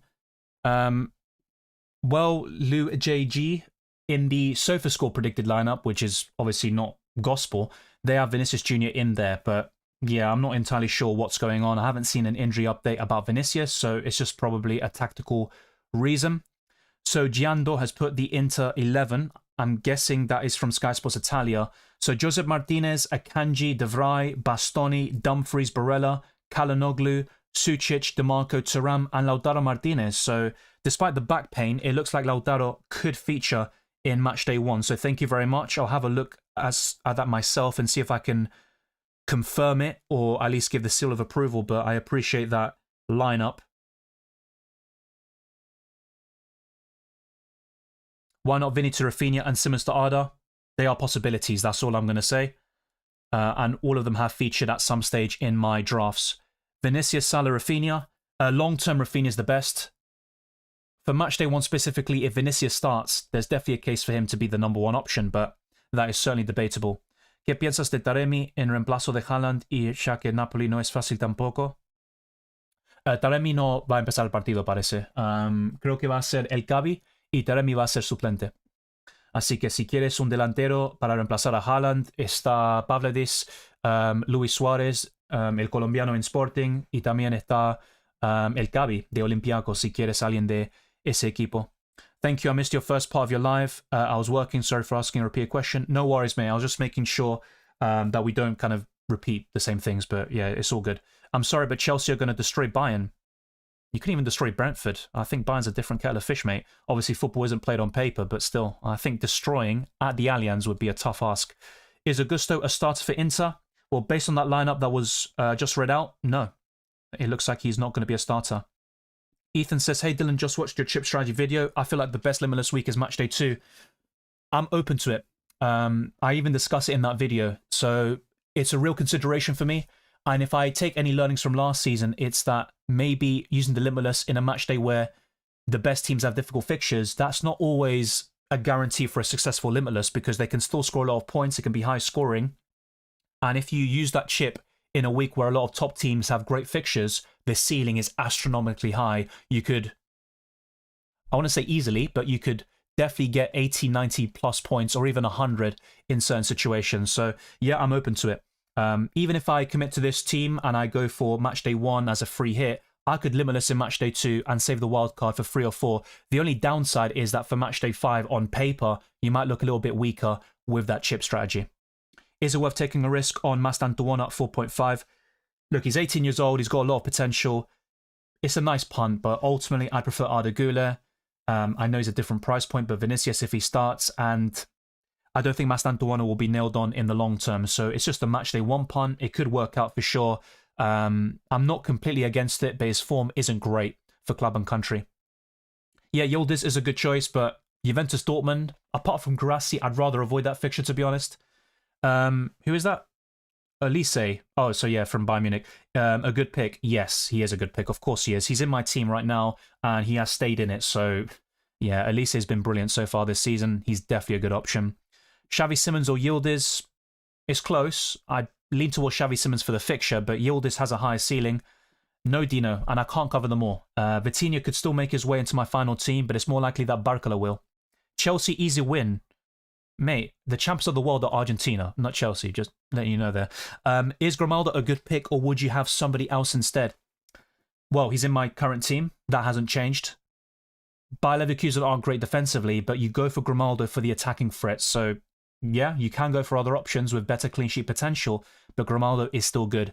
No Abyss, as covered before. I have made 4 or 5 changes from what you see on screen, and only members and patrons can see it right now. I'll show everyone else towards the end, but I want to prevent copying, and ultimately, you're not going to join UCL Fantasy if you copy other people, and you're only going to become a better manager in UCL Fantasy and FPL by making your own decisions and then learning from them. Thank you, Keith, for moderating the chat. Like I said, any spamming is not going to be tolerated. Just be patient, and you will have it answered. Why don't you have a sporting defender? Well, I'm considering Quenda, but remember, I did have Reece Silva and then Virginia originally. Then I changed it to the Olympiacos goalkeeper on screen. Now, several changes I have made include a sporting option defensively, so that is covered in my team, so no worries about that. McTominay or KDB for you, Dylan? KDB. McTominay's good, though. Matias says, Hola, Dylan. ¿Qué opinas de Haaland, Mbappé, Kane, Simons, Rafinha, Gnabry, Reinders, Trincao, Hakimi, Calafiori, Hausen, Otamendi, Stanisic, García, Trubin? No estoy convencido de Stanisic, te digo la verdad. Me gusta mucho de tu equipo, casi la mayoría. Con Reinders prefiero a Arda Güler. También está Pedro Gonçalves. Potencialmente Sudakov también. Vitinha, que cuesta 7 millones. Gnabry es una buena opción. 6.5, me gusta eso. Y Haaland, Mbappé y Kane es la mejor delantera posible, pero cuesta mucho dinero, obviamente. Pero sí, me gusta mucho tu equipo. Mi único problema o duda es Stanisic en este momento. You should check out Slavia Prague's fixture. I don't see myself going there. You're right that it's quite appealing, but I don't think I'm going to do that. Thank you, Karam, for becoming a differential. The same goes for the other new members and patrons today. It is massively appreciated. It's definitely Xavi Simons for me, not Szoboszlai, but yeah, not a bad shout. I'm just not really going to go there. Doku is very frustrating. He got 2 assists against United, but I'm not going to recommend him long term. Luis Suarez is very, very close in that consideration. He might even make it into my final team. There's no doubt about that, mate. Sheriff, thank you for the super chat. It's always good to see you. Kane, Sudakov versus Elise Pavlidis versus Salah and Suarez. That is extremely close. I'm going to say Salah and Suarez for matchday 1 only. Sí, para mí Perisic es una buena opción. Me gusta eso. What do you think about Fermin Lopez? Not even a guarantee he starts. And the only Barca player I'd really want for matchday 1 is Rafinha. Maybe Lewandowski, but you've got other options at a similar price. Do you think it is mandatory to put a defensive player from Tottenham? No. They have been better defensively than I thought under Thomas Frank, but it's early days. I don't think it's worth it. And Villarreal isn't the easiest of fixtures. I think Spurs will win, and they're the favourites for a reason, but they could concede. Wei saying it is possible that I go for an Arsenal defender. They are now 4th in the clean sheet odds. Gabriel is the most likely, but ultimately I'm not going to decide fully yet until I see the lineup, and then I can pick my Arsenal defender. Calafiori as a matchday 1 punt would be good, but his injury record is always a concern. Vicario is an option for matchday 1, but I don't think his clean sheet chances are as good as Arsenal's, as Olympiacos, Sporting, Benfica, so I think those are better options. Is Haaland a better choice than Kane? Yes, I think so. At least for matchday 1. Hi Dylan, great to see you back, buddy. Let's see your prediction match event breakdowns too.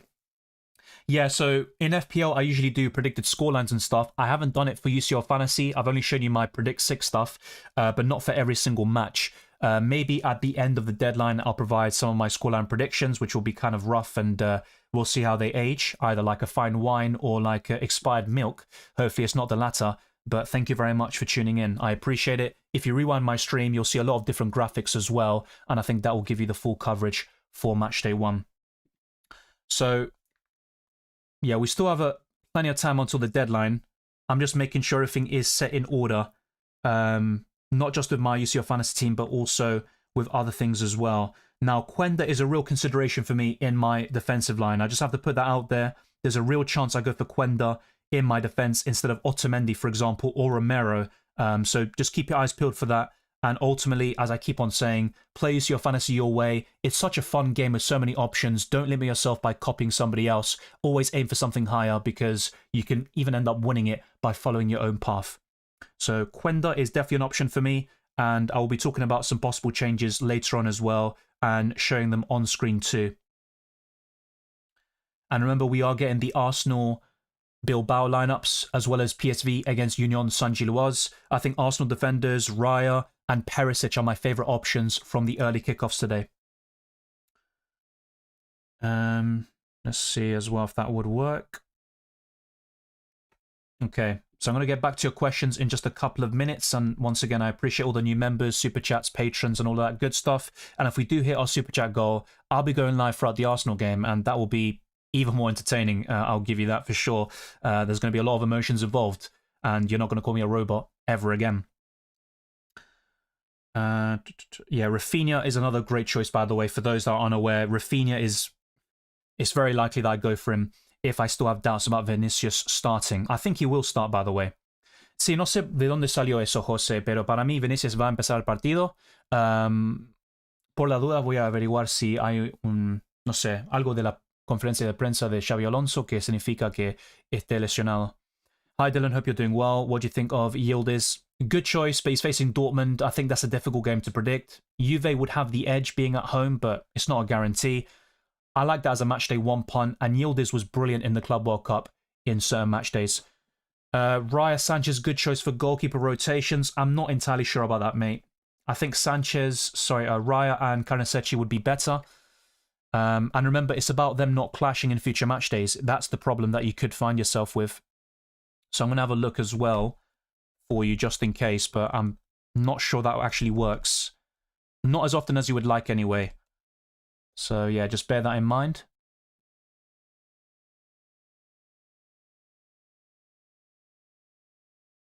Yeah, I'm not sure why that's not working. Okay.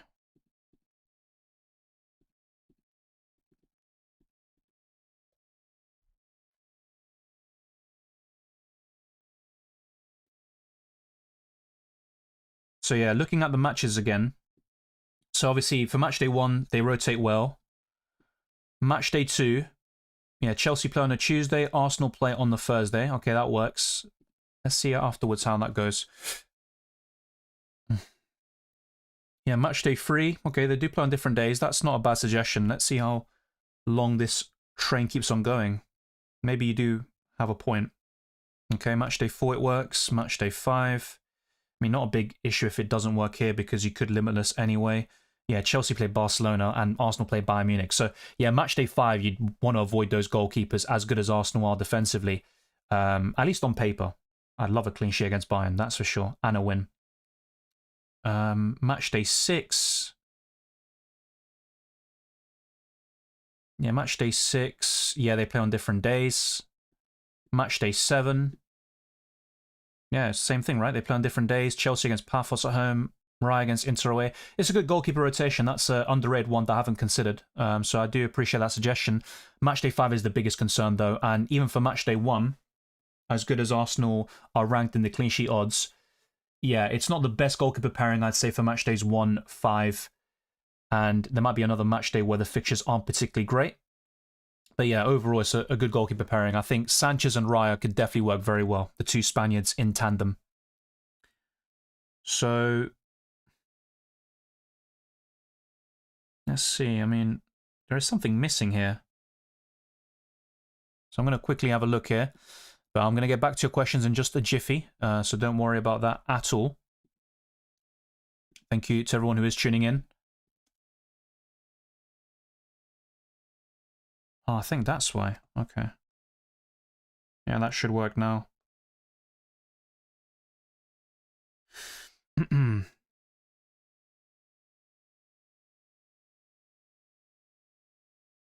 Okay, so for those that are members and patrons, just to let you know, so the 4 million goalkeeper from Olympiacos is in my team to replace Rhys Silva. I do have 1 million in the bank, so just bear that in mind. I am kind of curious on how to use that extra million and maybe have another upgrade in there. So yeah, that is just an update for those members and patrons. The 4 million goalkeeper from Olympiacos, Pashalakis, has replaced Reece Silva at the moment. It's between those two, I think, and then maybe Quenda and Otamendi for the other spots. So just bear that in mind as well. Quenda does have the edge at the moment. I certainly want to cover Sporting defensively in Matchday 1. Yeah, looks like it, Pedro. That's my most likely strategy, but as mentioned by a few viewers earlier, a Matchday 2 Limitless is quite underrated, and that could be another consideration for me. Juve did beat Dortmund a month ago in a friendly, yeah, but it's just a friendly. Arsenal beat Bilbao 3-0 in August, but it's going to be a different scoreline this time round, I believe. What's your opinion on McTominay as a long-term pick? Not a bad shout. I wouldn't pick him for Matchday 1, even if you're not wildcarding 2 and you're having a long-term strategy in place. Napoli are top of my FDR up until Matchday 8, which you probably saw in my slides a few minutes ago when I talked about the chip strategy, and it's all covered in that video as well. But my favourite Napoli option is De Bruyne. McTominay would be my second favourite Napoli attacker, so to speak, in the midfield. Osimhen is doubtful. He might not even start. It could be Icardi leading the line for Galatasaray. Yeah, so that covers this question as well. A prolific goal scorer, good fixtures, I think, for the most part, but he might not even start. Dylan, ¿te parece buena opción Gyökeres como 9? Para mí sí, no es mi favorito en UCL Fantasy, pero Gyökeres está entre mis 10 favoritos capitanes para la jornada 1. Y sí, para mí es un goleador muy, muy bueno y me gusta mucho para el Arsenal, pero también tienes a Harry Kane, Mbappé, y todos estos jugadores, Erling Haaland, Guirassy, que fue buenísimo en la temporada pasada, Pavlidis y Luis Suárez para la jornada 1, que para mí son mejores que Gyökeres, pero a largo plazo yo creo que Gyökeres es una buena opción. Xavi Simons, Kudus or Reinders? I would say Xavi Simons. Yeah, Pacho's a good option for ball recoveries. I like him a lot. Yeah, Barca and Spurs goalkeepers, you're right. I did put that in the live chat as well. I put all the goalkeeper pairings there, and I talked about this earlier, and even in my team selection video, I believe, and also across other drafts too. Is Dumfries the best inter-defender pick? Yes, and I need to double-check it, but it looks like we could see Jan Sommer benched, or I don't know what's happening there, but it looks like we could see the Spanish goalkeeper starting instead, so I'm going to have to check that just in case. Let's see if Inter Extra have posted this lineup, because they are very reliable when they relay that starting 11 from Sky Sports Italia. Where is it? Yeah.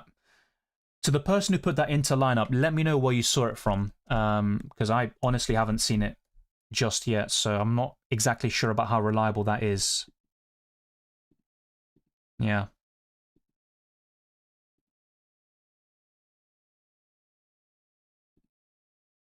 So I'm going to have to check that again at some stage later. For those that haven't done so already, like this stream. Our aim is to get this to over 500 likes. We're also closing in on 36,000 subscribers. So thank you to those that have supported the channel. And right now we are just under 300 subscribers away from 36,000. And we've gained a lot in the short space of time I've been live today. So thank you very much to everyone. It is greatly appreciated as always. And we also have new members in the building. So a big shout out to Sika for becoming a differential on Patreon. Massively appreciated. And remember, any patron or channel member will have access to my team. And like I said, the Olympiacos goalkeeper is alongside Trubin in my current setup. And Quenda is also in there as my family and defender to cover Sporting defensively. But that is subject to change, and I'll try to keep you posted as quickly as I can, but I'm still deliberating between some 50-50 calls as well. You probably know me by now. So let's get to the other messages. I'm going to whiz through these, I believe.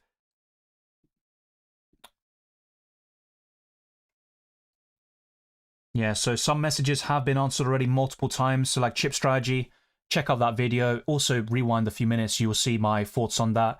Matchday 2 wildcard Limitless 5 is the most likely. I'm also open to using the Limitless in Matchday 2. It's all covered.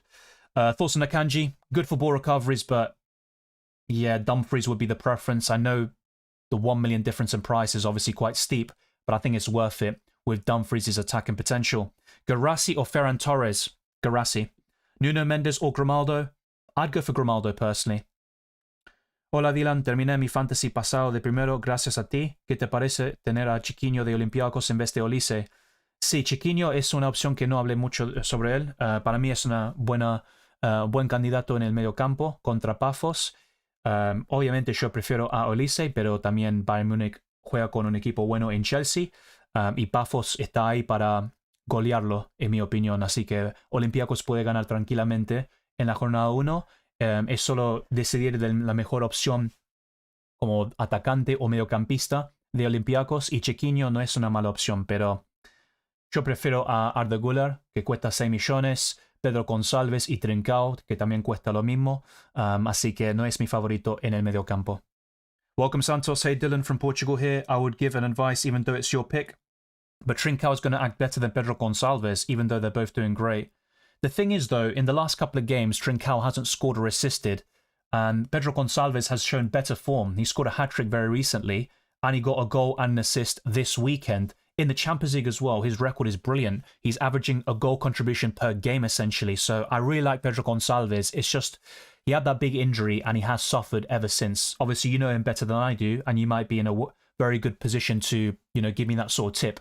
But based on what I've seen, I think Pedro Gonçalves is the better player. Maybe Trincao is more consistent in the last couple of months.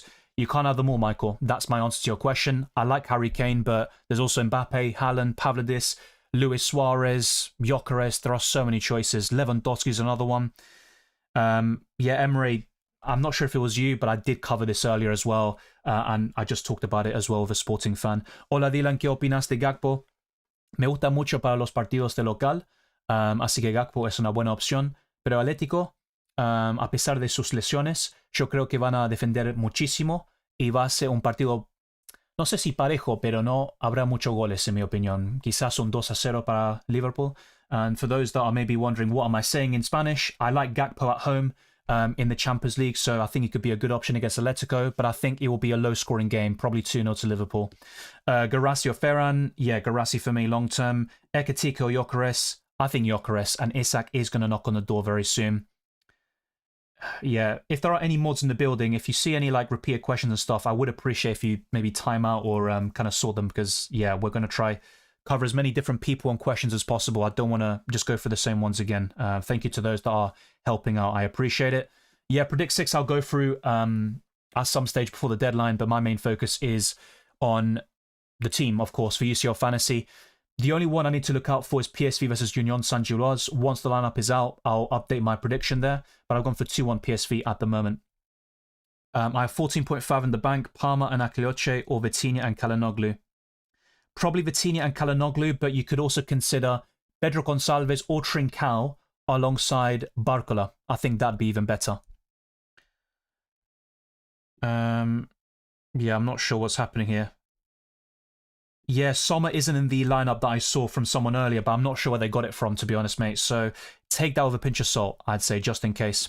Thank you, Georgie. As he says, like the button. Well, yeah, hit the like button. There is also a hype feature now on YouTube. So click that. Let's see what the hype is about. And you can only do that on the YouTube app, I believe. So let's test the waters there. Let's get to 36,000 subscribers. I almost went back 10,000 subs there.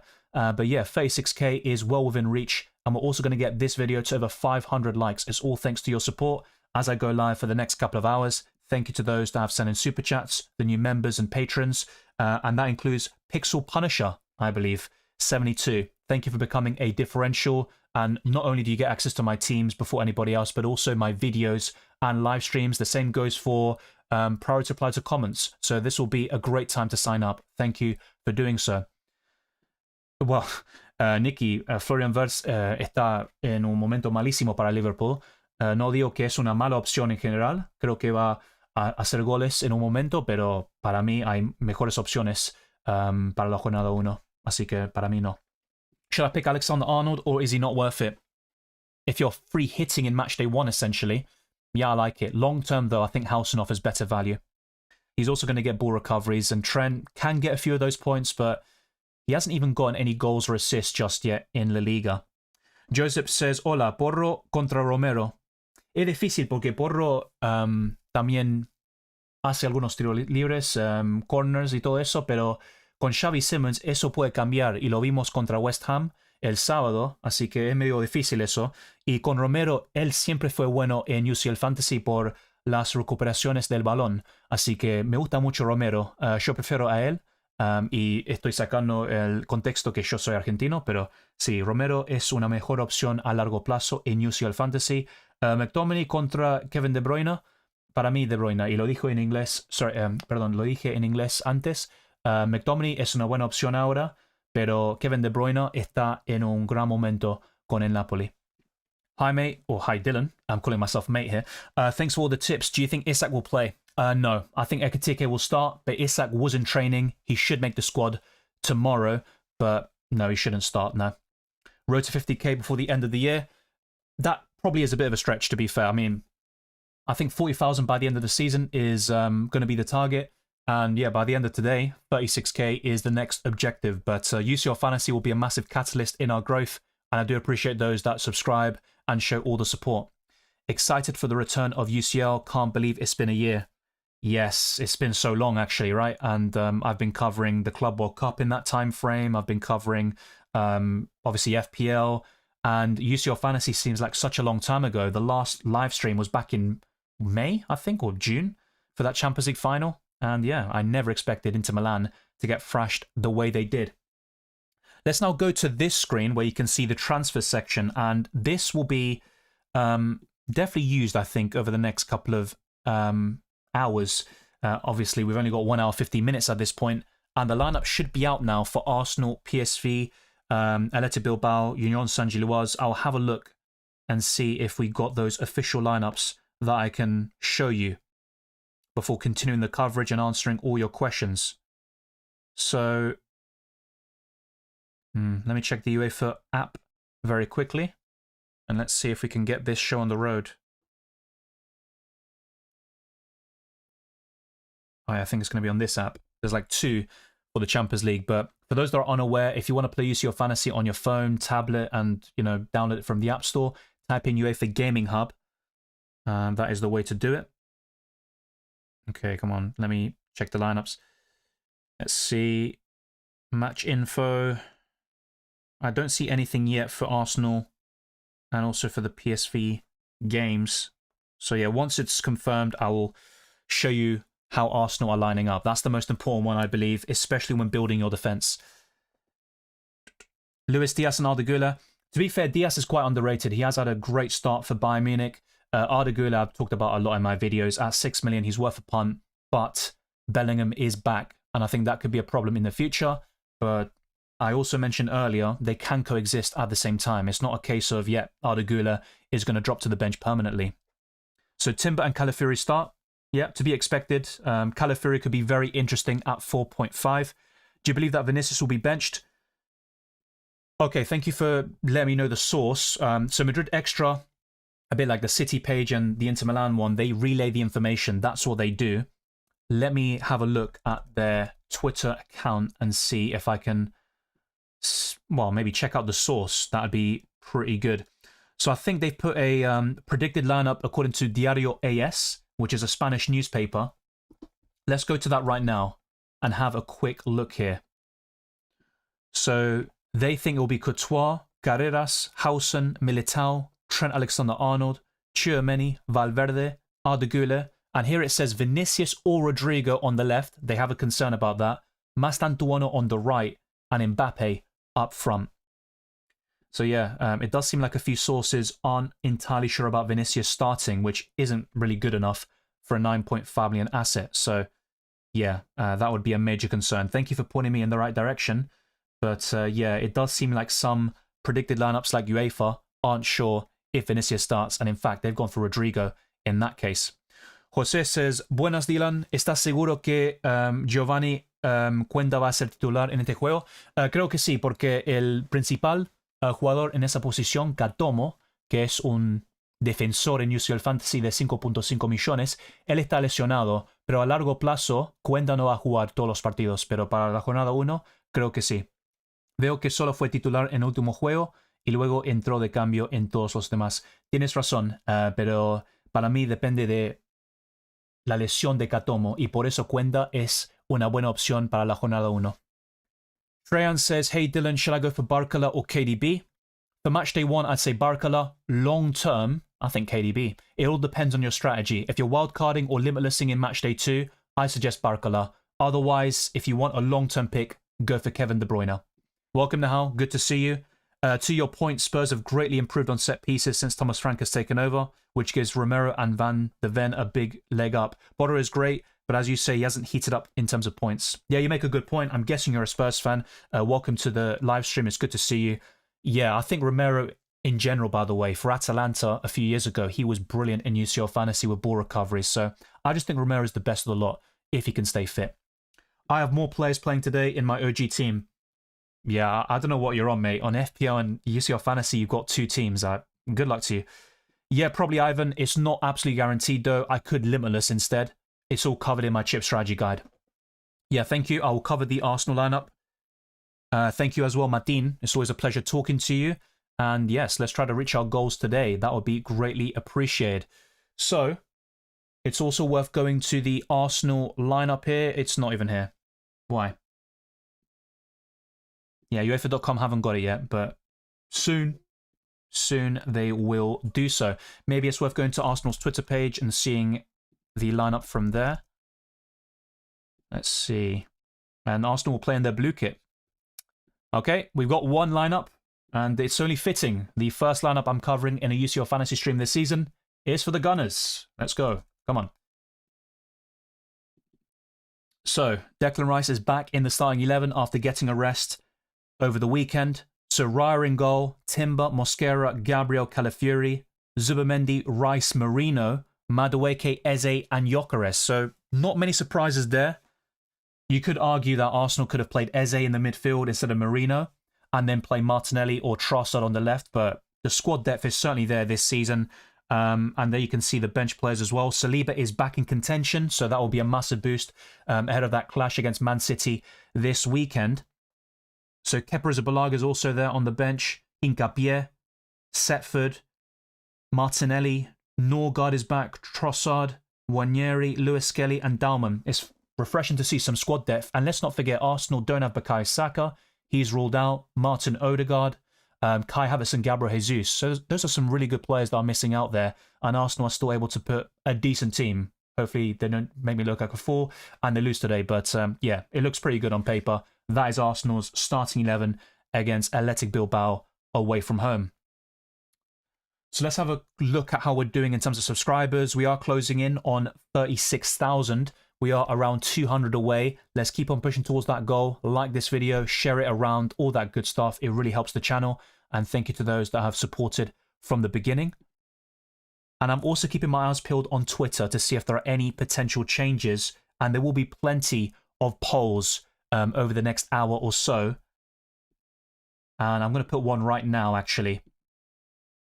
So it's going to be a poll you might not expect, actually.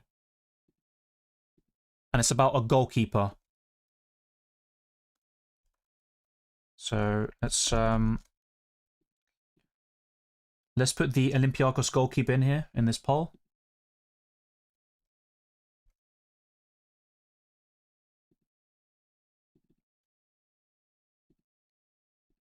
Okay, so he'll be the first option, and then it'll be Reece Silva / Virginia, and I'll put in brackets, Reece Silva will likely start, just so you are aware. Let's see if I can do that.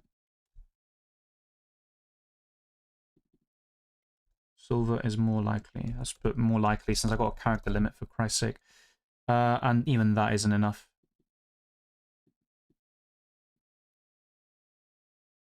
So yeah, Reece Silva is more likely to start than based on recent reports. And they were covered earlier. Okay, let's now go back to your questions again. And maybe at some stage I'll show the graphics one more time, but they won't really have commentary. The focus will be on the questions and locking in my team. So yeah, Reece Silva apparently is available for Thursday. The same goes for Diomande, a Sporting defender. Katomo is out, so a 5 million option in Quenda will play as a right winger for Sporting in Matchday 1. Those are the updates provided earlier. United battered this Bilbao team already. Yeah, that was a few months ago, to be fair, but that is a good point. I mean, it is away from home. I do think, and obviously United did have that advantage in one of the games of facing 10 men. I think it'll be a bit cagier than that, but Arsenal could still get a solid victory, maybe by 1 or 2 goals, hopefully. Hi, Dylan. Who do you think starts in goal for Sporting? Rhys Silva. So if you still want to stick with a 4 million goalkeeper, go for the Olympiacos one, Paschalakis, who is winning the vote right now with 68%. It might just be worth avoiding that sort of rotation risk or, doubt about Rhys Silva or Virginia. But I think it will be Rhys Silva, to be honest.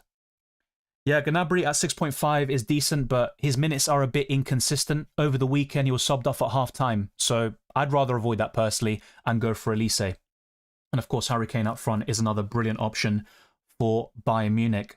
Trubin and Dest or Otamendi and Kobar? I'm not entirely sure about that, mate. Probably Trubin and Dest, but I'm not that sure about PSV defensively. Salah, Vinicius, Pedri, or Eze and Guirassy over Pavlidis? Not a massive fan of Pedri in UCL Fantasy. I think he's a bit inconsistent with the returns. Brilliant player. I love to watch him, but in UCL Fantasy, I think you can find better value. I would say, yeah, Pavlidis for Matchday 1 is my favourite over Guirassy and, the other options maybe that you're considering. There is also Luis Suarez, though, for Sporting, who is a genuine consideration for me. Salah, Vinicius, all good, but there is a slight concern about Vinicius starting. If you want to go safe, I think Rafinha is your safest bet. So yeah, in terms of your question, I'd replace Pedri with, let's say, Barcola or Pedro Gonçalves, Trincao. I think those sorts of options, and I'd stick with Pavlidis over Guirassy. Vinicius is on officially. I'm not sure what you mean by that. I'm guessing you're saying he's starting. I think he will, but it's not a guarantee. MacArthur says, well. UEFA Fantasy League is back. Hey Dylan, Salah, Elise, Eze or Rafinha?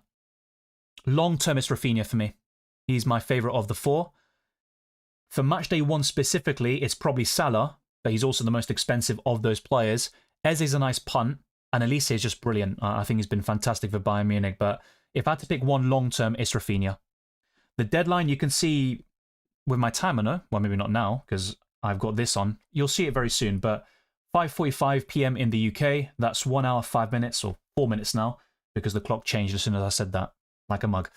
Let's now go to the UEFA.com thing. Why is it not showing the lineups? What is happening here? That's taking a while. I think the admin's smoking or something. He's having a little break. What about PSV, Union Saint-Gilloise? Still nothing. So I'll go back to this at some stage. But remember, with Arsenal, we've got that lineup already. And I covered all the predicted lineups earlier in this live stream. So stay tuned for that as well.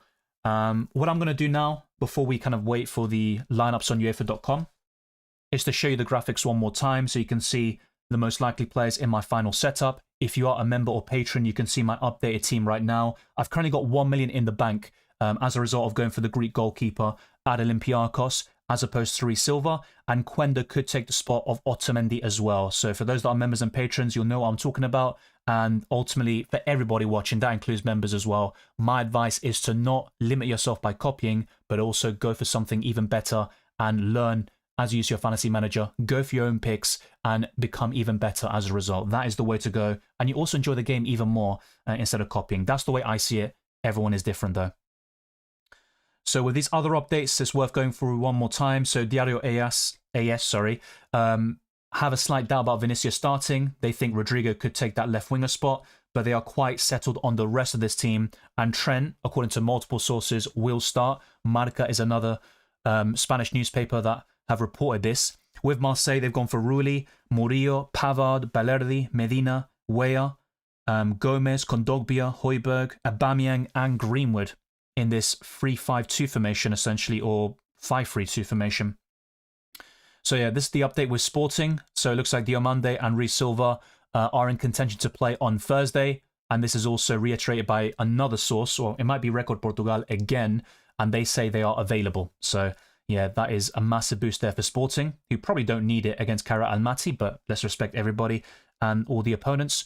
Damian is dealing with lower back pain, and he has not travelled to Inter's opening match. So he hasn't gone to Amsterdam ahead of that clash against Ajax. And Lautaro Martinez is also a doubt. He has travelled, but there is no guarantee that he starts. So if I do see a predicted lineup by Sky Sports Italia, I will let you know, because they have gotten it spot on with Inter Milan over the last year or two. But yeah, I'm looking at their page now, or Inter's page, and I don't see any predicted lineup. If you see one, let me know and we can go through it. A poll I went through as well. Actually, let me change this as well, since I've shown this already. So yeah, this is a poll I put out earlier. Luis Suarez versus Pavlidis. And of course, I just went through the other updates as well. I talked about them earlier too. Suarez has the lead. If we refresh this as well, very, very close. Suarez just about has the edge. And Rafinha, Vinicius is more one-sided. And I'm guessing the conflicting reports about Vinicius' starting chances don't really help things as well. But yeah, Rafinha definitely has the edge according to most people. And these are my predictions for Matchday 1 with the website or game Predict 6. I've gone for PSV 2, Union Saint-Gilloise 1, but I might change that based on the lineups if I can actually see them. Real Madrid 2, Marseille 0, Benfica 3, Qarabag 0, PSG 3, Atalanta 1, Bayern 2, Chelsea 1, Ajax 1, Inter 1. Those are my predictions for Predict 6. And make sure to join my UCL Fantasy Mini League. The code is SEINOF. I'm also going to show you the odds very quickly, but I've talked about them earlier. There have been some updates as well. So let's do that again. Let's go from the beginning. So yeah, Sporting are top with a 65% chance of a clean sheet. I think it's worth going for their goalkeeper or a defender like Cuenda with a very high ceiling in Matchday 1. You can also see the other clean sheet odds for the teams ranked between 7th and something like 20th, 24th. And these are the lower ranked teams with the clean sheet odds. And there's also the goal scorer probabilities. Mbappe, Suarez, Pavlidis, Kane, and Haaland are in the top 5. The rest were also highlighted earlier. And my top 10 captains is something like this. It's quite rough at this moment in time, and things are always subject to change. But Mbappe remains top of my list. Haaland, Vinicius is maybe an asterisk at this point in time. Pedro Gonçalves and Pavlidis are in my top 5. And ultimately, Rafinha could replace Vinicius in my setup as well.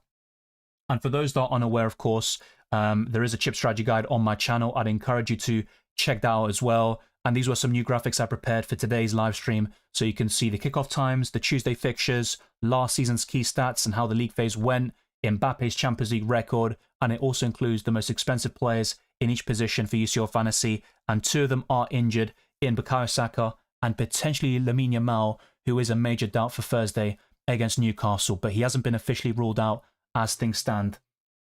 And the last thing I want to show you is the chip strategy slides. But once again, I think watching the video is the best thing you can do. And even if you make a team for Matchday 1, this video will still be helpful to you throughout the entire season. And you can compare different chip strategies and consider alternatives with the limitless and wildcard. And it can still work very well for you. Even the proposed strategy that I talk about, and there is an extensive FDR for every single team. But there is also one for the best squads. So the ones you're mainly going to go for in UCL Fantasy. Here you can see the key in terms of the fixtures and how good they are. So all of that is covered in a very extensive chip strategy guide. Hopefully that was useful to you. And when I went through it earlier, it also helped you in the process. So at the moment, I'm looking to wildcard in match days 2 to 4, with match day 2 being the most likely, and then using the limitless in match day 5. But an alternative strategy for me is actually using the limitless in matchday 2, where a lot of top teams have promising fixtures, and then wildcarding in matchday 3 or matchday 4. It all depends on my team situation, but that could be another way of playing this game. And last season, I went for something different, and I have learned a few things from what I did, and that's what I could implement into this season's chip strategy as well. It's now time to go to my transfer section in the UCL Fantasy website. And yeah, maybe in a couple of minutes, I'll talk about the lineups officially. But for some reason, UEFA.com just never had them in general. Yeah, I think it's possible Goldhead. It is away from home as well. And Inter haven't been great. They lost 4-3 against Juventus. They also lost at home just before the international break. Pick 3 sporting players. Cuenda, Pedro Gonçalves, and Luis Suarez. Tengo Cuenda sobre Hakimi y Luis Silva. Creo que estaba mencionando Luis Suárez, ¿no? Sobre Haaland, y me quedan 6.5 en el banco. Y es bastante. Con ese dinero puedes ir por Vinicius y Rafinha o por Mohamed Salah, por ejemplo, en el medio campo. Yes, Ranix, it's all covered just now. That is my current plan, but I might even limitless in Matchday 2. It will all be talked about in future videos as well. The Bast or Gonzalo Inacio? Not much in it. I think Quenda for Matchday 1 only, to be honest. He should play as a right winger. That is the most exciting for me. Should I downgrade Vinicius to Arda Güler and get Gabriel? Not a bad shout at all. I think that might be the safest pick, but there is still a chance Vinicius starts, and in my opinion, I think Vinicius will, but his minutes aren't secure. He was subbed off early over the weekend. Luis Suarez and Vinicius, or change both for Haaland, says Ricardo. Depends though, who's the other midfielder who complements Erling Haaland in this situation? But maybe just do Vinicius to Rafinha if you're not sure about him. Luis Suarez is still good for Matchday 1 anyway. Should I keep Vinicius or change him with Pedri or another good mid? I wouldn't go for Pedri. Barcola, Pedro Gonçalves, Trincao, maybe Sudakov, Elise, they're all good options to replace Vinicius Jr. if needed, and of course Rafinha at the same price point. Chiquinho, Vanaken, or Magnus from Monaco? Chiquinho. Osimhen, thoughts long term? I'm not sure if he starts in Matchday 1. He wasn't in the predicted lineup, and yeah, he's got a bit of an injury doubt right now, so I would probably avoid him. I wouldn't go for Szoboszlai. Not a terrible pick. He can get ball recoveries as a right back, and if he plays in the midfield, he's obviously got a great free kick in him, as we saw a few weeks ago, but yeah, probably not. Thank you, Martin. I didn't see that, so I'll have a look at the super chat. That is by Anish, so thank you very much again. Hi, Dylan. Wildcard in 2. Raya, Dumfries, Hakimi, Quenda, Restos, Otamendi, Arda Güler, Rafinha, Chiquinho, Pavlidis, Mbappe, Sanchez, Haaland, Aklioche, Gonçalves. The thing is, though, if you're wildcarding in 2, why'd you go for Sanchez? It's a really good team in general. I like it a lot, but I think Sanchez facing Bayern Munich away doesn't make a lot of sense. So if you really want David Raya and a goalkeeper plays on a different day, you can go for Rhys Silva or the Olympiacos goalkeeper.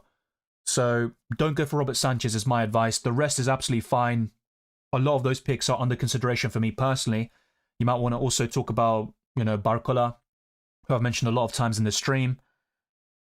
But yeah, I think Sanchez is the biggest weakness. Everyone else is really good. Is Salah a good option? He always is, but he has had an indifferent start to the season. Atletico Madrid are missing a lot of key players though. Vinicius is not out. He's just a doubt to start, but I think he will. Jose, I covered this before. Quenda is a possibility for my final team, and only members and patrons can see my team right now. It's all been covered earlier. What is a sound tactic between players for match days 2 and 3 versus players starting in match day 1? Between match days... Yeah, I'm sorry, I'm not sure if I quite follow that. So, as in the differences between players you pick for matchday 1 specifically compared to those who can also do one match days 2 and 3, I think it's probably worth going to my chip strategy guide and check out the FDR and the fixture difficulty rating. I think that will make it very clear on the windows where you can transfer in certain players and teams and pile up on defenses or attacks, and when you can chop and change certain areas or activate a wildcard or limitless basically. But it's all covered in that video, and ultimately a lot of teams in match day 1, even the top ones, will have difficult fixtures on paper, like Chelsea against Bayern, Barca against Newcastle, Liverpool, Atletico Madrid, but they will have promising fixtures afterwards. So yeah, I think that's where the early wildcard or limitless can come into play. But yeah, I'm quite settled on using a chip early on in matchday 2. It just isn't definitive just yet, and I think it's a good way of also covering matchday 5 when we've got some difficult fixtures for the top teams once again.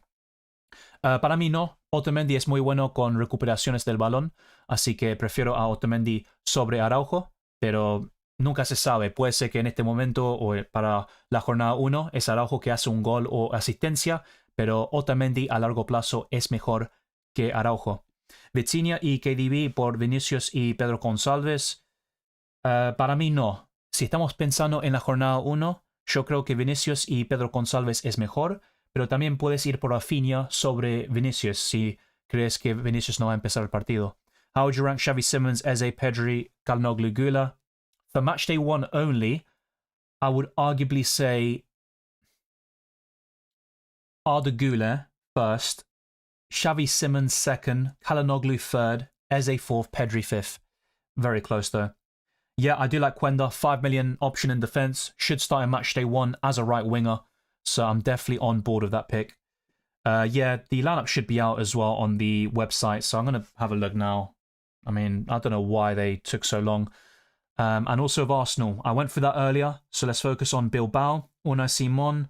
I might even make this a bit bigger, actually, just in case. So yeah. Gorosabal, Vivian, Paredes, Adama Boiro, Vesca, Jaurgisar. Wow, these names are actually not too easy, and I speak Spanish as well. Berenguer, Sanchez, Navarro, and Iñaki Williams. So Nico Williams does miss out. That's something that was reported from yesterday. And Arsenal going for Raya, Calafiori, Mosquera, Gabriel, Timber, Marino, Zubamendi, Rice, Eze, Gyökeres, and Madueke. It's worth noting that Rice will likely play on the left. The same goes for Gabriel, as opposed to what they show you on screen. And for PSV versus Union Saint-Gilloise, we've got these lineups. So Kovar in goal for PSV, Serginho Dest, Flamingo, Obispo, and then Gajarowski, Zaibari, Schutten, and Veerman, Perisic, Van Bommel, and Pepe. And then for the Belgian outfit, there is Sherpen, Leysen, Burgess, McAllister. So that's McAllister's twin there. Kalali, Rasmussen, Zorgan, El Hadji, Niang, Rodriguez, and David. So that is all covered. And I don't think I'll go through the PSV Union Saint-Gilloise lineups again. But Perisic will probably be my favourite from the PSV fixture. And for Arsenal, I'd focus on the defenders or David Raya in goal. As a long-term option, that could also work very well. And Victor Gyökeres is a decent captaincy option for the early kickoff. So let's now go back to my transfers for the time being. I've shown the graphics multiple times. I don't think I'll go back to that. And also the injury updates as well. That has all been covered.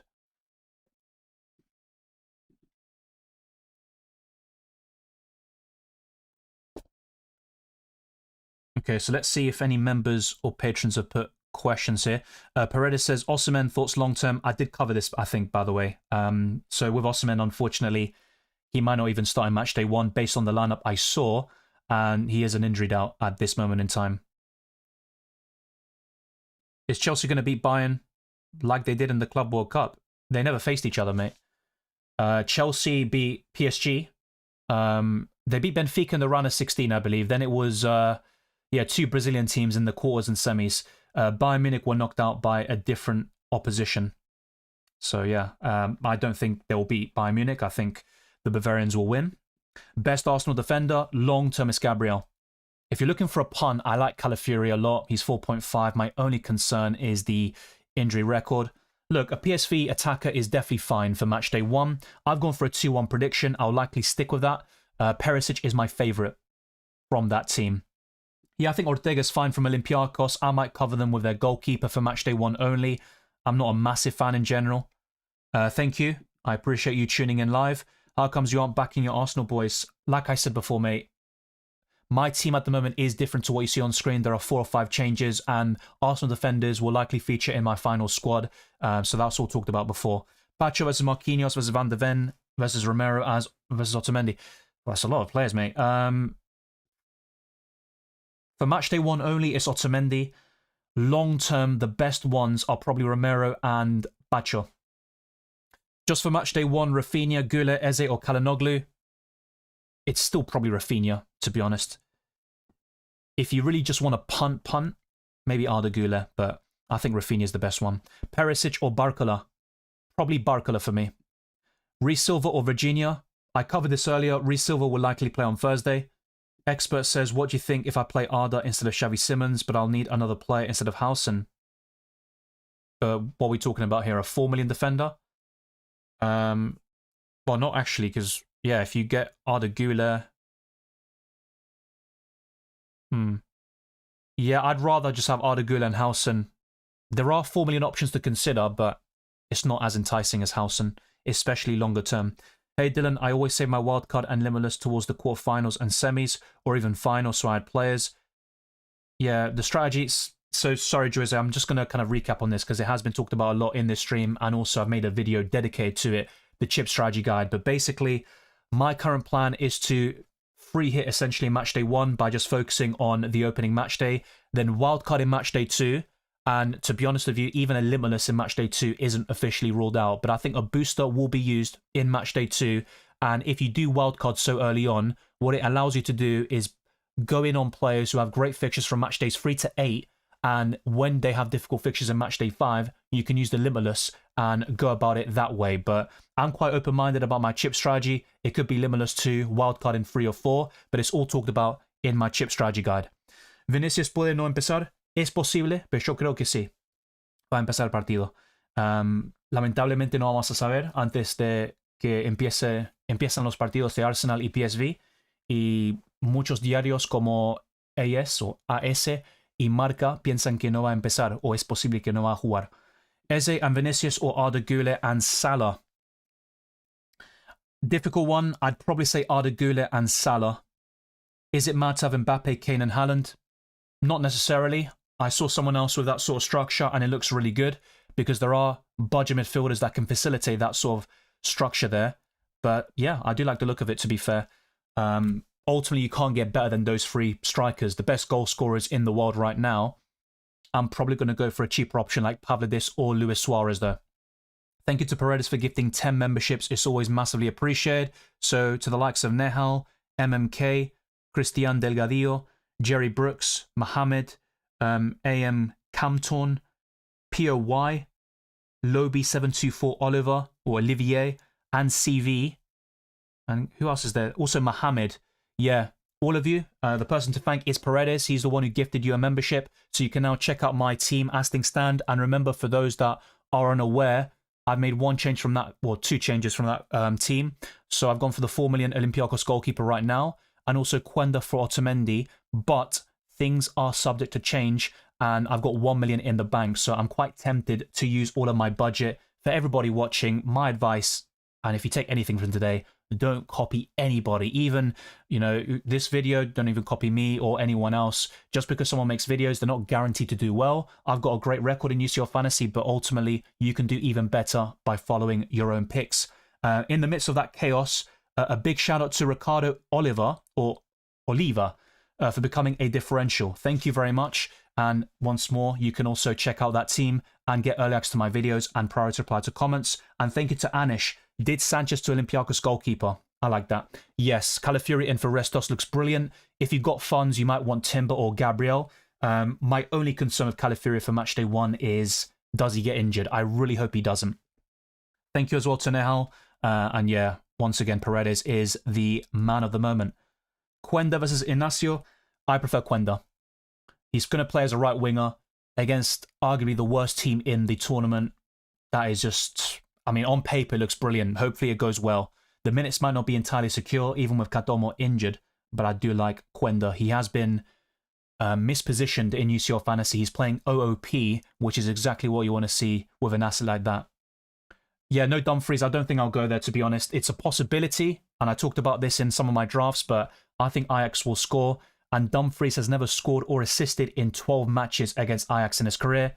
Then again, Semenyo didn't against Brighton over the weekend, and then guess what? He scored a brace. Well, he scored a goal and got an assist. So things change in football so quickly. So yeah, ultimately Dumfries is good, but I don't think I'll go there. So yeah, the way to become a member is to click the join button on YouTube, and in the link in the description, there is also an auto-join link. So you click on that, and then it will bring you to the join button page. And on Patreon, you can type in patreon.com/FPLDylan and become a differential, captain, or legend tier member. And there you gain early access to my videos and many other perks as well. Golded says, so I found myself with a solid team and yet have 7.5 in the bank. Yeah, there are a lot of great options everywhere, even cheaper players. So I'm not too surprised by that. But ultimately, I think you will use that at some stage. Yeah, I think Joao Pedro will play for Chelsea. It's too important for them, and they're down to the bare bones in the attack. Pavlidis or Luis Suarez? I'm very conflicted about this, mate. I'm leaning towards Luis Suarez at the moment. He is ranked higher in the clean sheet odds. And to be honest, Luis Suarez should be in my top 10 captaincy list, if I really think about it, alongside Pedro Gonçalves and maybe Trincao as well. But it's close. But I do think Luis Suarez, he gives you an extra 2 million. He's been in better form than Pavlidis. And in my opinion, he has the superior fixture. So as good as Pavlidis is, I would probably go for Luis Suarez. It's very, very close. Mohamed, just rewind a few minutes or check out that chip strategy video. I've talked about this dozens of times. I'm not going to lie to you. Matchday 2 wildcard, Matchday 5 limitless is the most likely. It's not locked in though. I might even use the limitless booster in Matchday 2. It's all covered in that video. What about Jonathan David?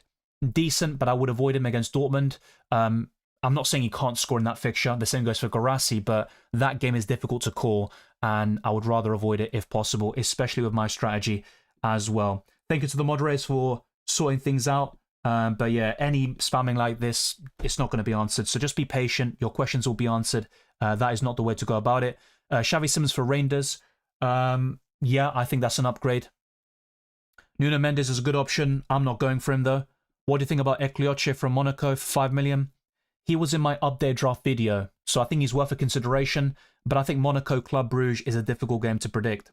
Arda Güler or Simons? Long term is probably Simons. For matchday 1 only, I would argue it's Güler. It all depends on your strategy. If you're wildcarding into, I'd lean towards Arda Güler personally, but that is still a very close call. What I'll probably end up doing is diversifying my attack and having Vinicius up front and Xavi Simons to cover Tottenham, but even other options like Barcola aren't completely out of the question, as members and patrons can see right now, and Quenda in for Otamendi, and also the Olympiacos goalkeeper for Reece Silva. Those are also serious considerations as well. Best midfield 5 just for matchday 1. One of Rafinha or Vinicius. I would probably say Barcola, Pedro Gonçalves, maybe Trincao as well. If not, you pick between those two, and I would lean towards Pedro Gonçalves personally. After that, it is quite difficult. I mean, if you have no problems with budget, I'd say Salah, but he is 10.5 million after all. Yeah, so Marvelous. It is a very popular question, I get it, and it has been discussed across all my videos. I prefer Pedro Gonçalves. Quenda or Koundé? Quenda. Only for matchday 1 though. Pavlidis or Haaland or Thuram for the first 3 game weeks? Erling Haaland. Hey Dylan, can you suggest a 7.5 million mid for long term? Barcola or Vitinha could be decent, to be fair. I'd probably say Xavi Simons or maybe Arda Güler, actually. I still like him, even with Bellingham returning to the squad for matchday 1. Yeah, forward line is great. I like it. Luis Diaz is underrated. So yeah, I think that could be a very decent shout. Long term, though, I would have concerns about Pavlidis. So that's really just for matchday 1 specifically. And if that's the case, I'd rather go for Luis Suarez over his compatriot Luis Diaz. Yeah, Foden or Doku, both of them are minutes risks. They're not guaranteed to start, but I would lean towards Foden. His ceiling is higher. I prefer Gyökeres long-term, Christian, over Ekitike. Ricardo Oliva says Salah, Vinicius or Rafinha. Yeah, from those 3 options, long-term Rafinha is the best. For matchday 1 only, assuming that Vinicius starts, he would be my favourite, but there is a slight concern about that at this moment in time.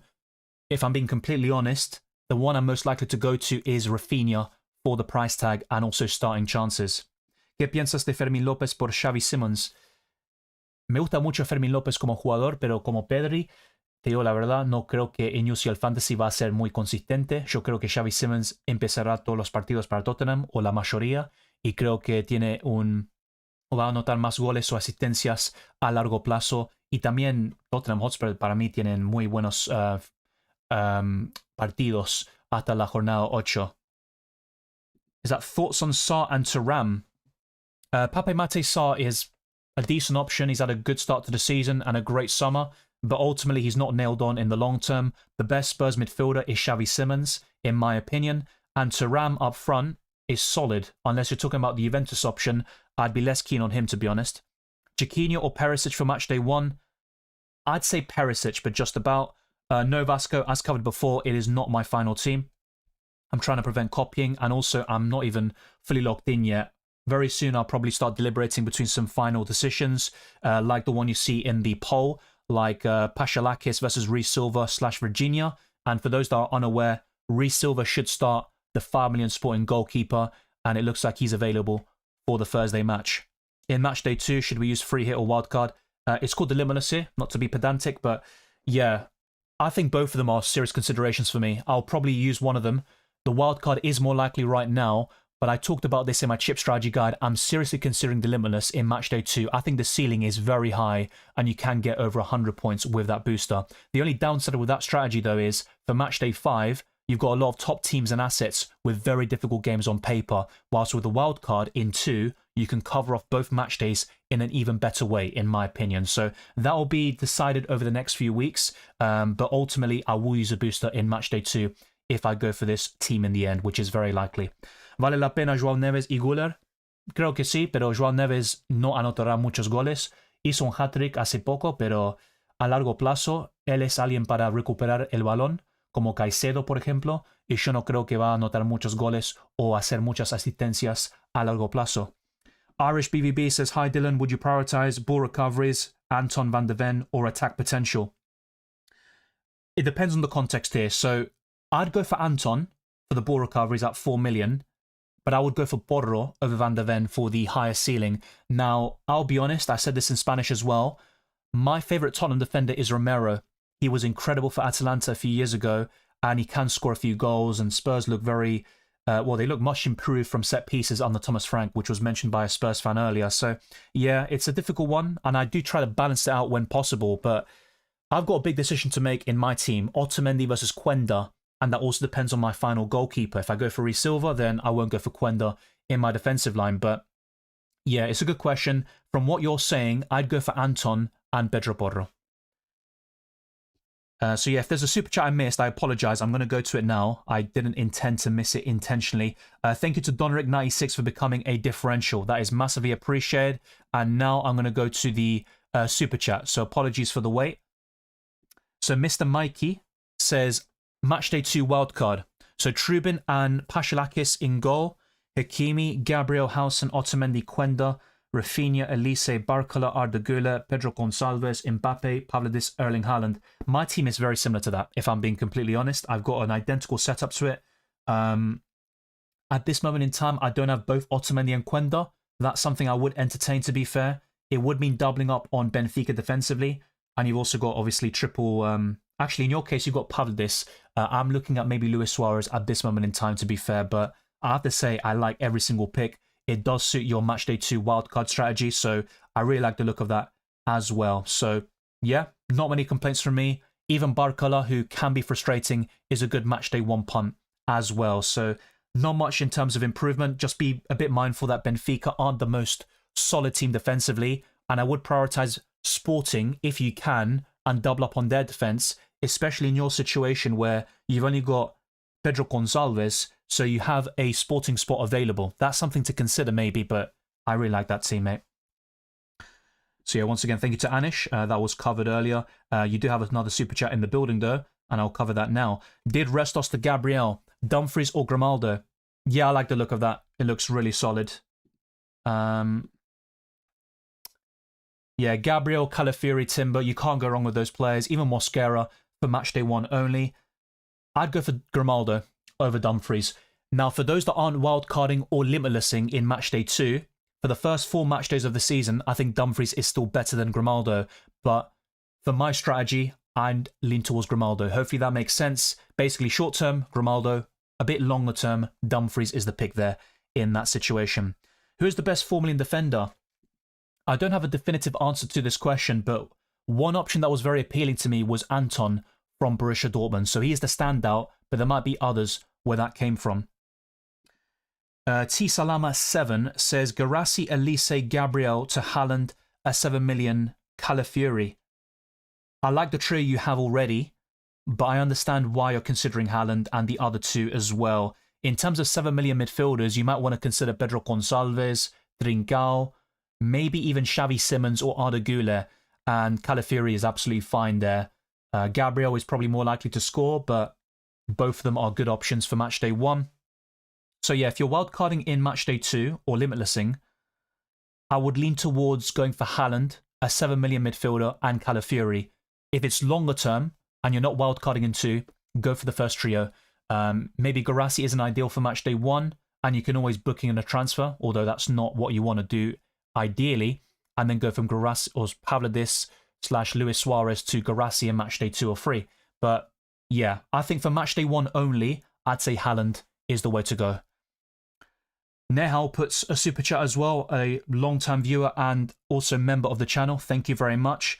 Wildcard 2, Limitless 5, Trubin and Pashalakis, Hakimi, Timber, Romero, Otamendi, apologies, Grimaldo, Rafinha, Gule, Chiquinho, Trincao, Gonçalves, Luis Suarez, Pavlidis, Mbappe. I like it a lot, and as bullish as I am on Sporting, I'd rather triple up on them with one defender or their goalkeeper with, let's say, 2 attackers, which could be Trincao and Gonçalves, or you've got Suarez instead of one of them. That'd be my ideal sort of coverage of Sporting, because they are highest in terms of clean sheet odds this week with 65%. So I think it's really worth going for that sort of defender like Quenda, especially in your situation, you're wildcarding in 2. So that sort of punt could be perfect to start this season. So really good squad overall. Not many complaints from me. Even Chiquinho, who I haven't discussed too much, is a nice punt from Olympiacos. But my advice would be to trim down your Sporting attack and then go for a Sporting defender like Quenda. So thank you to everyone who has sent in a super chat. We are halfway through our goal to get to 20. And if we do reach it, I'll be going live for even longer beyond the deadline, covering Predict 6 and also doing a mini watch along for the Arsenal game, which should be a lot of fun. Thank you, Nahal. I appreciate it. And let me know if you disagree. Ultimately, back your gut, because maybe you are onto something there. And Kaira and Mati are there to be targeted, in my opinion. Rafinha, Elise, Barcola, or Vinicius, Salah, João Neves. I prefer Rafinha, Elise, and Barcola, but good question. With your help, I won my league. Thanks, buddy. Thank you, Donrick96. That's great to hear, and hopefully you win it once more. This will give you a solid foundation and platform, but ultimately you're the one making the decisions, and that's why I always encourage people just to partake in these streams and videos, gain as much information as possible with the team news, injury updates, and graphics, stats, but don't just copy someone else's team, because you can do even better by following your own path, and that's what you've done there, Donrick, as well. I have all of those 7 mids, says T. Salama. Yeah, I mean, there are plenty of options, to be fair. Yeah, Gyökeres, great option, but he's not going to be in my team, I believe. I think there are better options for Matchday 1 specifically. Long term, I do like him, but I'd prioritize Kane, Haaland, Mbappe. For Matchday 1, Pavlidis and Luis Suarez. So yeah, I don't think Gyökeres enters my thinking. Like, obviously he's considered, he's a consideration for me, but I don't think he's going to be in my final team. Yeah, Akliochi could be one of the best family midfielders. He was in my up there draft video. I'm not going to go for him, though, this time round. For Matchday 1, I'd argue Sudakov could be better. Longer term, though, Akliochi has the edge. Yeah, Gnabry, good pick, but his minutes are a concern. He was subbed off at half-time over the weekend, so bear that in mind. But I like the strategy with Wildcard 2. Yeah, same here. Look, I've considered all the different strategies, as you saw in that video, but yeah, Matchday 2 Wildcard looks like the best one right now. Even a Limitless in that match day looks very appealing as well. Yeah, that's exactly what I intend to do, Donoric. People maybe take advice or, have their own ideas. We kind of bounce ideas off each other and then make informed decisions, and they can make the best possible transfers. But yeah, copying is definitely not something I'd suggest to people. Tillman or Eze? It's a close one. They both play in the early kickoff now. Tillman was actually quite underrated last season in UCL Fantasy, to be quite honest with you. I'm going to say Eze, but maybe my Arsenal bias is kicking in there. It really does, though, when it comes to UCL Fantasy and FPL coverage. Mohamed says, what about Fermin Lopez? Good player, but like Pedri, I think there are just better choices elsewhere in UCL Fantasy. Sucic over Kalinoglu and Elise to Rafinha. Yeah, not too shabby, to be fair. I think Elise to Rafinha is an upgrade, but Elise is still a brilliant option. No news on Vinicius Jr., mate. I don't think he's injured. Just for those that are kind of asking constantly about, is Vinicius out? I don't think he's out. He's just a doubt to start the game. It looks like Rodrigo could get the nod for Matchday 1, but nothing is guaranteed at this moment in time. So I'll see if I can find any other updates on Vinicius, but I really don't think he's unavailable. I think he's going to start, personally. It's not a guarantee. But yeah, a few predicted lineups don't have Rafinha in there. There is this page here. How many? Okay, so I think they relay Real Madrid information. Okay, so I'm going to put this on. Take this with a pinch of salt. So I'm not saying this is gospel. I'm not saying sell Vinicius because of this. But this is kind of where the confusion and doubts start from. So this is in French. So if we translate the post, Vinicius is expected to be on the bench against Marseille. I'm not sure how reliable this is. It comes from El Chiringuito TV, which is a Spanish outlet. And yeah, I'm not sure if they're very biased towards Real Madrid anyway, but they've got sources inside the club. So we'll see if Vinicius starts or not. But that is enough for me to pull the trigger and go away from Vinicius Jr. And I think Rafinha is the best like-for-like replacement. But you've also got other alternatives at cheaper price points who could also give you enough funds to buy Erling Haaland up front and make other upgrades as well. So I've answered hundreds of questions. I've covered so much team news, injury updates. Let's get the likes to 500 plus and close in on 36k subscribers. I'm going to check now to see how we're doing on that count. And yes, now we're less than 200 subscribers away. So we made a massive jump today. I think we've gained almost 1,000 subscribers in the last couple of days. So the aim is to push even further and reach that next goal, as 40,000 is going to be the next big objective overall. Join me on Blue Sky, Twitter, Instagram. It's Dylan RCM. You'll get all the updates for UCL Fantasy and FPL. Join me on Patreon or become a member, and you'll see my team before anybody else. The same goes for all the videos that I post. You'll get early access to them and priority reply to comments, which is very useful in a live stream like this where there are hundreds of people with questions, and you'll have the priority there, of course, when it comes to when they are answered. Thank you as well to Anish. Let me just go to your question. 2 Arsenal defenders and Raya for matchday 1, or too much? I'd probably stick to a double up at the most. I wouldn't triple up on Arsenal defensively, as good as they are. So my advice is to go for 1 Arsenal defender and Raya instead of 2 Arsenal defenders, which occupies 2 of the 5 spots in your defensive line. So that would be my advice to you, mate, if you're really bullish on the Arsenal clean sheet. Ultimately, play UCL Fantasy your way. If you think Arsenal are keeping a clean sheet and I can't convince you otherwise, the triple up could work very well for you, but it is risky, and my advice is to double up with Raya and 1 defender. Best 5.5 million mid. For matchday 1 only, I would say Sudakov on paper. Longer term, I would consider probably Aklioche from Monaco. He costs 5 million. Who to put as captain? So for those that are unaware, and this is talked about in all of my videos, the way UCL Fantasy works is you can captain 1 player per day. So for matchday 1, we have a unique circumstance. Let me just go back to my transfers now. So we've got Tuesday, Wednesday, and Thursday matches. That means you can captain Mbappe today, which is what I'm going to do. Then captain someone tomorrow. And let's say in this situation, I captain Hakimi. And then on the Thursday, I can captain Erling Haaland. So that's the way it works. Now, ultimately, you can't captain all of them at the same time. If you change the captaincy, your original captain's points, the double points anyway, are lost. And you can make substitutions in UCL Fantasy. So the way you want to sort out your team, if we now go back to this and the timer, which I think will be very useful to some people, lock in your teams, make sure to do that. So you want to have those players who feature later in the match day on your bench. So as you can see here, Pashalakis plays tomorrow on Wednesday, the 17th of September. Grimaldo, Pedro Gonçalves and Haaland play on Thursday. So you can bring them on for your lowest scoring players who have already featured. You can't bring on someone who has played already. It has to be someone who hasn't played yet. So if you check out my how to play guide, the chip strategy video, and my content in general, you'll know how to play UCL Fantasy like the back of your hand, and that is the way it works. My favorite captain today, to answer your question, is Mbappe, and then you can change it if necessary. Rafinha or Vinicius? I'd go for Rafinha, to be honest with you. Is Spinazzola or Buongiorno first choice for Napoli? I'm not entirely sure about that. I think I saw both of them in the starting 11 against Man City, but my advice is to avoid Napoli for matchday 1. This is where those wildcarding in 2 could get a massive advantage in terms of skipping the City fixture for matchday 1 and then bringing in Napoli assets like Kevin De Bruyne and a defender or Merit in goal for matchdays 2 to 8, when Napoli are top of the FDR, as shown in my chip strategy guide. Vitinha or Barcola? Good options. Vitinha's on penalties, got 2 assists at the weekend, but Barcola scored twice. His ceiling is higher. I'd lean towards Barcola. Keep Vinicius or either to Palmer or go to Gula and upgrade Pavlidis to Haaland. Look, Pavlidis to Haaland long-term is good.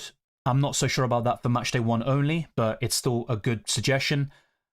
From what you're saying, I'd rather go to Gula and go to Haaland. I wouldn't go to Cole Palmer in matchday 1. He scored his first open play goal in the Premier League at the weekend since the 14th of January. So I just wouldn't go for Cole Palmer right now. Xabi Alonso said he's in good shape to start. Just to make it very clear, I think Vinicius will start, but a few predicted lineups and sources think that he will be benched. That's all I'm saying. I'm putting the information out there, then you decide what to do with that information. I think he's going to start, but there is enough doubt in my mind to sell Vinicius Jr. and diversify my attack. So yeah, Wei saying you're really bullish on Chelsea, and to be honest, if you look at the Club World Cup final, I was going all in on PSG. Luckily, I had that booster where your highest scoring player is your captain, which saved me, and I finished in the top 10k there. But people that really loaded up on Chelsea were the real winners in matchday 7 of that tournament. So look, play it your way. You're a Chelsea fan, and ultimately, if you think they're going to win, I think that's still a reasonable pick. I like Joao Pedro and Palmer for matchdays 2 and 4, so they will definitely be considered on my matchday 2 limitless or wildcard. That'll be covered very soon. Yeah, Arda Güler should start. Yeah, I'd be very surprised if he didn't, mate. Thank you, Omar, for the super chat. Alonso said Vinicius is in good shape to start. Yeah, sorry for not seeing that earlier. Thank you for putting that super chat. Like I said before, I really think he's going to play, but there is a doubt in my mind, and I'll probably move away from him just in case. A super chat I didn't see is by Chris Evans. Thank you very much. I got top 30k last season. Top insight. Much appreciated. That's a great rank, but you're going to do even better this season despite the increased competition by watching my videos and gaining ideas, and also you'll bounce ideas off me and we'll give each other feedback on how to improve our teams. That's the way this works. There's also my Discord server where we do that even further beyond the deadline. So you've got like a 24-hour help service if you want to see it that way. There is my Twitter, Instagram, and Blue Sky as well. Thank you, Chris Evans, for the shout out, and a big up to you for watching the channel and also engaging with the content. It's much appreciated. So we are closing in on the deadline, 20 minutes left. And yes, I do rate Calafiori. I really do, Pugs. He might even be in my team for matchday 1. My problem with Calafiori is the injury record. That is the only concern there. Thank you, Fakri. Christian Delgadillo says wildcard 2. Courtois and Pachalakis. Mangas, Grimaldo, Hakimi, Mendes, Otamendi, Pedro Gonçalves, Salah, Vinicius Jr., Barcola, Perisic, Mbappe, Pavlidis, Luis Suarez. Any changes? Yeah, really good team. I like the look of it. You've gone for both Pavlidis and Suarez, which I probably won't do myself, but it's a great strategy. And I can see why some people have like 5-7 million in the bank. If you want to play it safe, I'm not saying you have to do this. You could go from Vinicius to Rafinha, or even Salah, Elise, these sorts of players who are almost guaranteed to start. You've gone for Hakimi and Mendes. My advice is to get rid of one of them, probably Mendes in my opinion. I think Atalanta will score. And I'm not sure about that Mangas pick, to be quite honest with you, but the rest looks incredible. And you aren't... Yeah, you've got no sporting players except Gonçalves, right? No, sorry, you've got Suarez as well. Ignore my ignorance. Yeah, pardon my ignorance. You've got no defenders, though. I'd maybe add a Quenda in there, maybe for Mendes, for example, and that could also be used to do Vinicius to Salah. So just a few areas where you could tweak things a little bit, in my opinion. Teller from Bayer Leverkusen is a good pick. My favourite Leverkusen pick is Grimaldo, but offensively, you might be right. Teller could be the one. I'd pick Barcola at this moment in time from the ones you've mentioned. Yeah, Mangas, okay, that's fair enough. Yeah, that, I mean, match day 1. To be honest, though, I'm going to say this again. I think Gonzalo Inacio will get more ball recoveries, even the Bast. And for me, if you want a defender from Sporting, I think Quenda. I really think that. Michael, as I mentioned earlier, the reason why I'm not going for Kane is because ultimately there is Mbappe, there's Haaland, there's Pavlidis, Luis Suarez, Erling Haaland. There's so many players to choose from. You can't cover them all. And I can bring Harry Kane in for match day 2. So we'll see about that, Ahmed. Ultimately, I'll probably sell him. Pavlidis or Gyökeres. Pavlidis for match day 1. Longer term, I think Gyökeres is better, but I'm going for a wildcard or limitless in match day 2. So therefore, I'm going for Pavlidis or Luis Suarez, as the members and patrons know. So what I want to do now is get your opinions. So like I said, I'm not pulling the rug.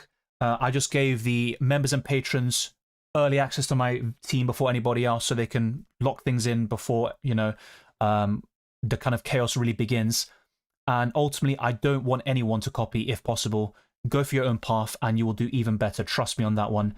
But I want to show you two different sorts of teams and setups, and then we can kind of finalize things in the best possible way. So this is the team you've seen throughout the stream, which can still be my final squad. And there is also this. So let me know what you prefer in the live chat. I'm going to kind of class it as Team A and Team B. And even with this Paschalakis pick, that could change as well. So for members and patrons, remember, the changes I made were Quenda in for Otamendi and the Olympiacos goalkeeper for Reece Silva, and that leaves me with 1 million in the bank. And to be honest with you, I don't know what to do with it. That could maybe mean Paschalakis to Reece Silva again, but I do have 3 Sporting players already, so maybe I go from Quenda to another defender entirely. But I'll be honest with you, I really like that sort of punt. It's perfect for the strategy of wildcarding or limitlessing in 2 and just going for what's right in front of you. Quenda is playing as a right winger, and that could be a brilliant pick with 2% ownership. He got an assist over the weekend, and Katama should take that spot back in future match days, but that shouldn't be a concern to us because we're wildcarding or limitlessing in 2. So let me know in the live chat. This will be Team A. Let's see, by the way, is this looking good? I just need to scroll up a little bit. So apologies. Just getting this a little bit, just a bit OCD maybe. Yeah, hey. You're probably thinking, what is this guy on about? Is he on crack? I promise you I'm not. But yeah, thank you for the concern. What am I even saying at this point? So that is Team A, and this will be Team B. So that's kind of what it comes down to. I'm not fully decided yet. Team B is more likely, as I discussed with patrons and members, but yeah, I'll keep you posted on this because there are still some things to deliberate on. I'm going to end this poll, which has Paschalakis, the 4 million starting goalkeeper for Olympiacos, only for matchday 1, as the winner. Reece Silva should be back for Sporting on Thursday, and he got 40%. You can see my rank on the left-hand side of your screen. I got 18,000. It's not a terrible rank. It's a pretty good rank in my opinion, but yeah, as opposed to the top 800 on 2 occasions and stuff like that, it is maybe a little bit worse. I'm obviously trying to do as best as I can, but yeah, it is getting more difficult every single season. Ultimately, my UCL Fantasy record is something like top 25k, top 1k, or was it top 3k, 800, 800, and then what you see on screen here. That is my UCL Fantasy record, and I've got it on my notes. People will also ask, how do you keep track of your record? What I basically did was, as soon as the season ended, I took screenshots and I noted it down because I make content for it and people will naturally want to ask where I finished. The same goes for FPL as well. So yeah, that is my rank for last season. And ultimately, when matchday 1 begins, you will see how I did as well. So let's put a poll out on my channel or in the live chat now. So which team do you prefer? Let's see if this doesn't lag. Yeah, which team? So let's put Team A. And that will include Pavlidis. Let's see. Yeah, I mean, there's a lot of different players there as well. Yeah. Pavlidis. And then Team B. Let's put Luis Suarez. The thing is, I don't want it to come down to just those 2 players in terms of when it's determined when you vote for it. So I'm just going to put Team A and Team B. So I'm just going to make it very clear here. What you see now on screen is Team A. So that is Trubin in goal, Hakimi, Romero, Howson, Otamendi, Vinicius, Elise, Kalinoglu, Simmons, Mbappe, Pavlidis, Paschalakis, Grimaldo, Pedro Gonçalves, and Erling Haaland. And to be honest, think of Vinicius as Rafinha. So that is Rafinha as well. That won't be a difference. In this team, Trubin is also in here. Paschalakis as well.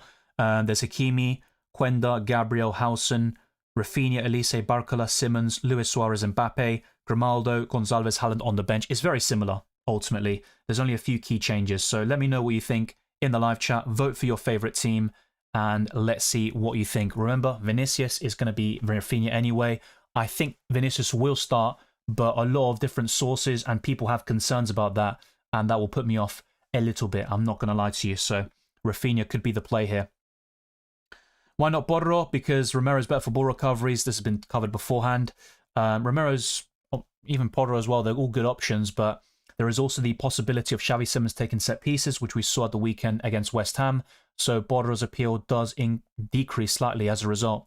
Xavi Simons or Yildiz for the first 2 matches. It's close, but I'd lean towards Simons. I think Spurs' fixtures are better overall. Yildiz is more likely to score in general, so I don't really doubt that. And I think Yildiz is quite underrated, but I'm going to say Xavi Simons at this moment in time. Magna says B is very close to my team, so that makes sense. Para mí no, yo creo que el mejor mediocampo o mediocampista de Real Madrid es Arda Güler por 6 millones. It's probably going to be Rafinha for me. And like I said, Rafinha will likely be in my team. Salah's just a bit too expensive for my taste. I mean, to be fair, I could buy him with 1 million with this team. I could do Rafinha to Salah.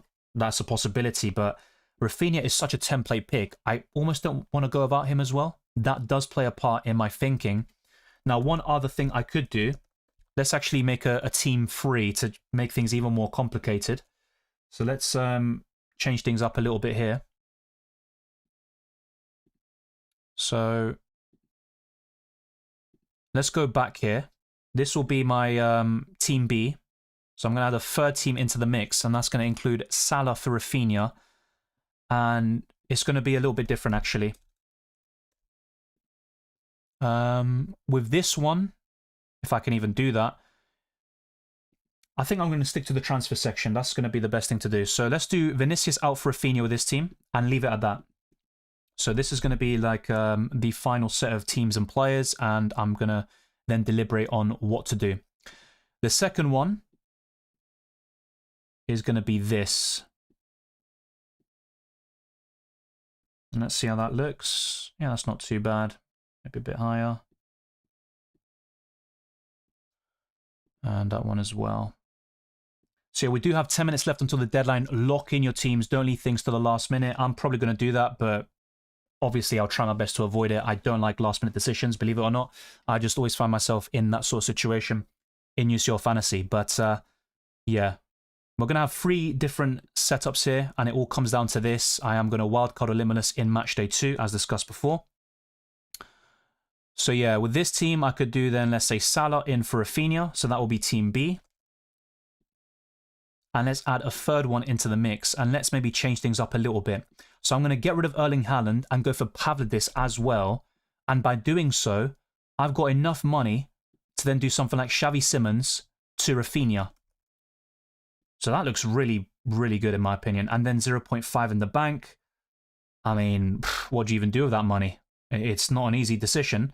I might not even use it, actually, to be quite honest with you. But, yeah, Elise, yeah, I'd probably keep him. I'd do like a Bayern Munich attacker. But this looks really enticing to me.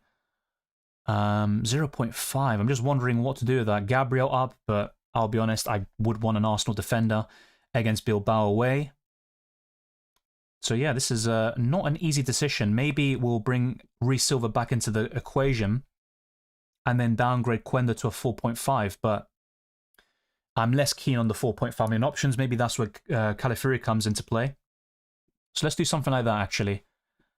Let's go for Reece Silva. Let's get rid of Quenda in this team. And let's go for Calafiori. And then I've got 5.5 for a defender. I could double up with Arsenal, or I could cover a different team entirely. And there I would have some reservations, to be fair. But yeah, I like this sort of structure as well, by the way. It's very tempting. I'm just going to say that now, though. I think I'm going to stick with Gabriel, Quenda, and yeah, get rid of Reece Silva. So 0.5 in the bank. Let me know what you prefer from these 3 teams. This is looking very, very decent, to say the least. Yeah, Atletico Madrid missing so many key players like Julian Alvarez is also quite appealing to get a Liverpool option in there. Could be Van Dijk in that defensive line, or also Salah in the midfield. So I'm going to end this poll very prematurely, as you can see. Team A was getting the win. Let's now change this now. So it's going to be the same one, but with a Team C added in there. And I'm going to lock in the next couple of minutes. Before I do that, though, I'm going to go through the super chats and member questions I haven't answered just yet. But yeah, ultimately I have covered the vast majority of these topics and things as well. So we're going to do Team B, and Team C. Okay, so just to make it clear, this is going to be Team A, and it's Rafinha in for Vinicius, but this is the team you've essentially seen throughout most of the stream, and it's identical to my team selection, just 2 changes, obviously, from that video. Pashalakis replaces Virginia, because Reece Silva will likely play on Thursday for Sporting, and Rafinha is going to take the place of the doubtful Vinicius, and I say doubtful because a few media sources think he could be benched. Team B is this, where Salah is in the midfield. I mean, essentially, it's the same thing as this one, but yeah, it's going to be Salah instead of Rafinha. So it's very identical, to be honest. And then there's this team with both Salah and Rafinha, and I've gone for Pavlidis and Luis Suarez up front. There is also 0.5 million in the bank. So let me know your thoughts in the live chat. I never said I'm not going for Benfica players, mate. I mean, you can see in a lot of them, I've got 2 or 3 of their assets. Yes, Quenda's going to start because Katoma's injured. I've talked about that before. Yes, I think double, triple Sporting is the way to go if you're wildcarding or limitlessing in Matchday 2. You could do something else. I swapped Vinicius, Barcola, Elise for Salah, Rafinha, Güler. Yeah, that's what you probably see in Team C, which is this team here. It's very similar to that. Best 5 keepers for Wednesday and Thursday. Oh, that's a lot of goalkeepers. So yeah, not 5 for each day. I'll say a best 5 overall. So just give me a second and I'll get back to that question. Let me just go through Ahmad's one. I have 10.5 in the bank. Stroke of genius or total disaster. I mean, look, I'm guilty of this myself. You want to use up all your budget in UCL Fantasy and FPL when building your team. You don't have to do that, but I feel like 10.5 is a lot of money. And if you're wildcarding or limitlessing in 2, my advice is to get some more premiums for Matchday 1, like Mbappe, Rafinha, Salah, and these players that you see on screen. Haribo says, hey Dylan, good luck today with Olympiacos having such a high clean sheet percentage. Is a double up viable or too much? This is a new question, so I do appreciate it. I think it is viable. My preference to double up would be Sporting or Benfica, but yeah, I'm quite tempted to have one option in that defensive line, and the most likely for me is Pashalakis as a 4 million goalkeeper for Matchday 1 specifically. He should play tomorrow, and I think that's the best way to go about it. So, yeah, back to the best goalkeeper questions on Wednesday and Thursday. I'll answer that one briefly before moving on to, yeah, my final team, because we've got 5 minutes left. It's time to lock in. So, best 5 keepers would include, yeah, Pashalakis from Olympiacos. I would also say Chevalier, potentially Alisson. Then I would say Reece Silva. I think he'll start for Sporting on Thursday based on the reports. The 5th option is quite close. I like Donnarumma, but he's facing Napoli, so I'd be less keen on that. The same goes for Newcastle, Barcelona. I'd avoid it. So actually, I might lean towards the Inter goalkeeper, but I don't think someone will start. I mean, maybe that's not true. I saw someone in the live chat, I'm not sure where the source was, but they didn't have Sommer in that 11. But I think the Inter goalkeeper would be my 5th option if needed. Maybe the Leverkusen one, but I'm quite convinced about the top 4 options for the Wednesday and the Thursday for your goalkeeper question there, Twisted Parky. So we've got over 1,500 people watching. These UCL Fantasy streams are always busy. Now I think the number's gone up to over 1,600. Like this video, subscribe, hit the notification bell, and stay tuned for more content for FPL and UCL Fantasy this season. I did post the transfer tips earlier, but we can talk about that later because we've got a deadline to talk about as well. So Team A is winning by a landslide, which is this one with Calhanoglu, there's Romero, Otamendi, there's Rafinha. So this is Team A. This is Team B here. And then we've got, but to be honest, that's identical. And then there's Team C. But yeah, I think what I'm going to do here is buy Rafinha for Vinicius Jr. And for now, this is my squad. It's still subject to change, but I will likely go for this 11 and 50-man squad for Matchday 1. So that will be Trubin and Pashalakis as my goalkeepers, Hakimi, Romero, Howson, and Otamendi as my defenders, with Rafinha, Elise, Calhanoglu, Simmons, Mbappe, Pavlidis. But to be honest with you, yeah, I am still tempted to make a few changes. So I think Suarez for Pavlidis is an option, and with Calhanoglu, I'm not a big fan. I'm not a big fan. So I think I'm going to make some late changes here. At least I got Rafinha in for Vinicius Jr. So let's refresh this, by the way. I'm not even sure if my UCL Fantasy thing is working properly. So yeah, apparently I've got Calhanoglu here. So let's get rid of him. I don't think I'm going to go for him in the end. So yeah, the most likely, I think, is to go for Barcola. So yeah, Barcola in. 0.5 off. That shouldn't be a big concern. And then yeah, Pavlidis for Luis Suarez. And then 1.5 in the bank. I can do Romero to Gabriel. And I do have a lot of money, actually. I've got 1 million in the bank. What would you do with the extra 1 million? Let me know your suggestions in the live chat. I am quite conflicted about that. But yeah, a lot of you did vote for Team A, which had Pavlidis and Calhanoglu. I am going for something a little bit different, I believe. I'm also selling Romero for Gabriel, I believe. I think that is probably the way to go. Another consideration for me is just going for Pavlidis again for Luis Suarez and then Trincao for Simmons. I think I could make that work. Maybe I'd be 0.5 off in the process, but yeah, that could be amended by Gabriel to Calafiori as well, or Gabriel to Timber. That is also a possibility, but yeah, I think this is what I'm going to end up with. So yeah, 1 million in the bank. What would you do with that money? I'll be honest with you, it is quite a tricky one. You don't have to use it, but I'm very tempted to do so. In terms of the dates, you can see everyone on my bench plays either tomorrow or on Thursday, so I can bring them on for my lowest scoring players. My first captain will be Mbappe. I'm not going to overthink that, but as always, I do overthink my final setup, and that's what you can see on screen. So yeah, thank you to everyone who's sending super chats, all the members and patrons. Good luck as well, MMK. Oh, wow. I actually didn't realize we were that close to the deadline, but there we go. Yeah, we are logged in now. Dumfries you could add. I'll be honest, though, I'm not so sure about him. Keep the 1 million. I'm doing the same. I just like the team, to be honest. I didn't really see a need. Like, for example, if there was, let's say, Bellingham starting in form, I could have got Bellingham in for Elise and use up some of the budget. But yeah, that wraps things up. Without even knowing it, I did things in the last few seconds. That is actually insane. I need to definitely fix that for the future match days. And to be honest, this is one of the most important ones. Match day 2 could be as well, especially if I wildcard. I am going to get the Arsenal game live. I'm going to be watching it. Ideally, yeah, I'm going to say I'm going to get it up on here. So I'm going to be reacting to the Arsenal game live. Thank you to everyone who tuned in today. But this is essentially what I talked to patrons about. Yeah, this is essentially the exact same team. So the only difference was Pashalakis, and I did say multiple times throughout this stream that I did bring him in for Reece Silva. And I'm doubling up on that, yeah, that Benfica defense.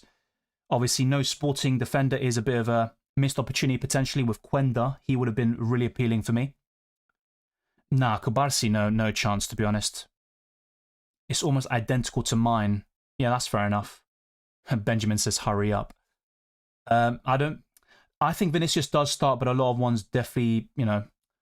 Yeah, you could go Otamendi down to Araujo to keep Pavlidis. That is true. To be honest, I think Quenda for Otamendi might be my biggest regret, but if Benfica keep the clean sheet, I don't really care. As for the other question that I basically skipped mid-sentence, sorry about that. Yeah, with Kubarsi, yeah, against Newcastle, I like him as a player, but I just wouldn't go there.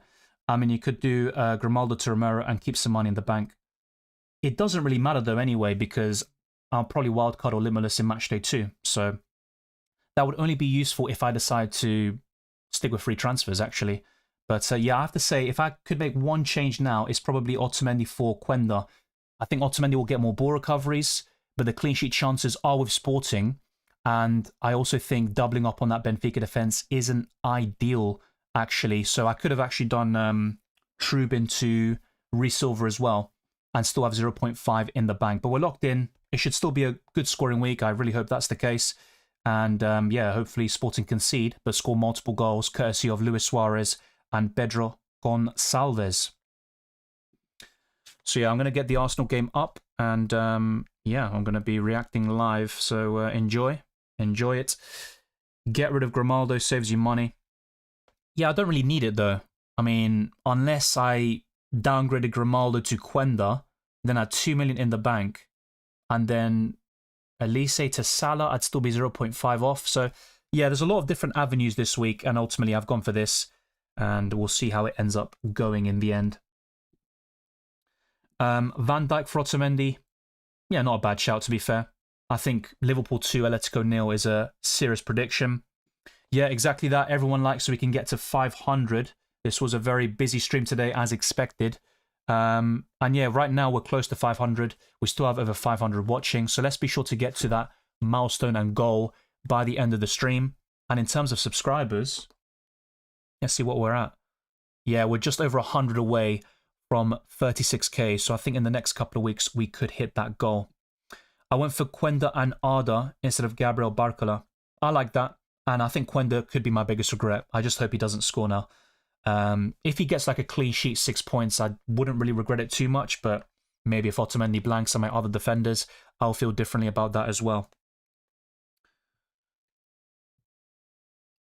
So yeah, locked down. Xavi Simons or Arda Güler? I would say Arda Güler for Matchday 1.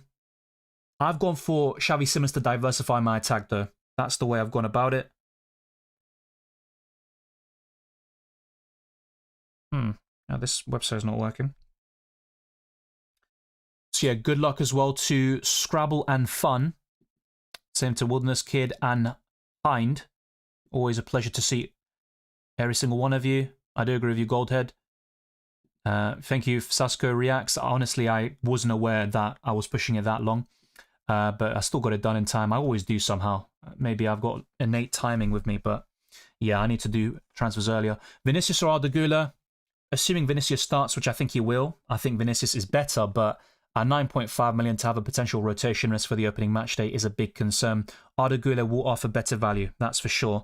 But yeah, as a Campsy pun, it's still Vinicius for me. Red Brown, good luck as well. I'm going to see if I can bring up the game live. But it is a bit of a challenge right now. I'm juggling between different devices and stuff. It's not ideal. I want to see Arsenal play. I missed the anthem. It's not really what I wanted.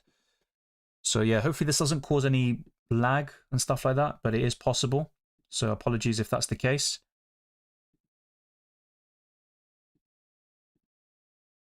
Okay.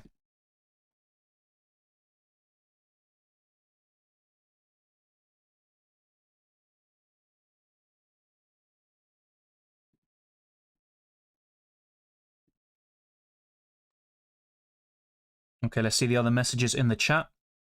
Yeah, Van Dijk, yeah. I saw a few people mention that. Or was that Van de Ven? Yeah, Virgil van Dijk, yeah. That is a good shout, to be fair. Good luck as well, Ahmed. Always a pleasure to see you. Yeah, I went for that, sorry. It's really good that FPL has deadlines in UCL Fantasy. I'm not sure what you mean by that FPL have deadlines. One thing you can't say about UCL, you don't get controversy with the deadlines. When it's kickoff, that's it. You're locked in. With FPL, you sometimes have an extra 5 minutes like we did in Game Week 1. You might even get half an hour like we did in one Game Week last season. And also, yeah, for Club World Cup, let's not even talk about that. For those that know, if you were there in the summer, you know. That seems like such a long time ago already. I can't get the game up, which is very annoying to say the least. It's not working here. I'm going to keep on trying. I want to watch my team play. I might need to use a different device for that. Welcome, Chelsea Blues. I'll be honest, Ahmad, I don't think so. My main regret would probably be not having a sporting defender like Quenda. I think is a great option for Matchday 1. So yeah, I think that is the biggest regret, and doubling up on Benfica defensively. If I had a few more seconds, I think I probably would have gone for that.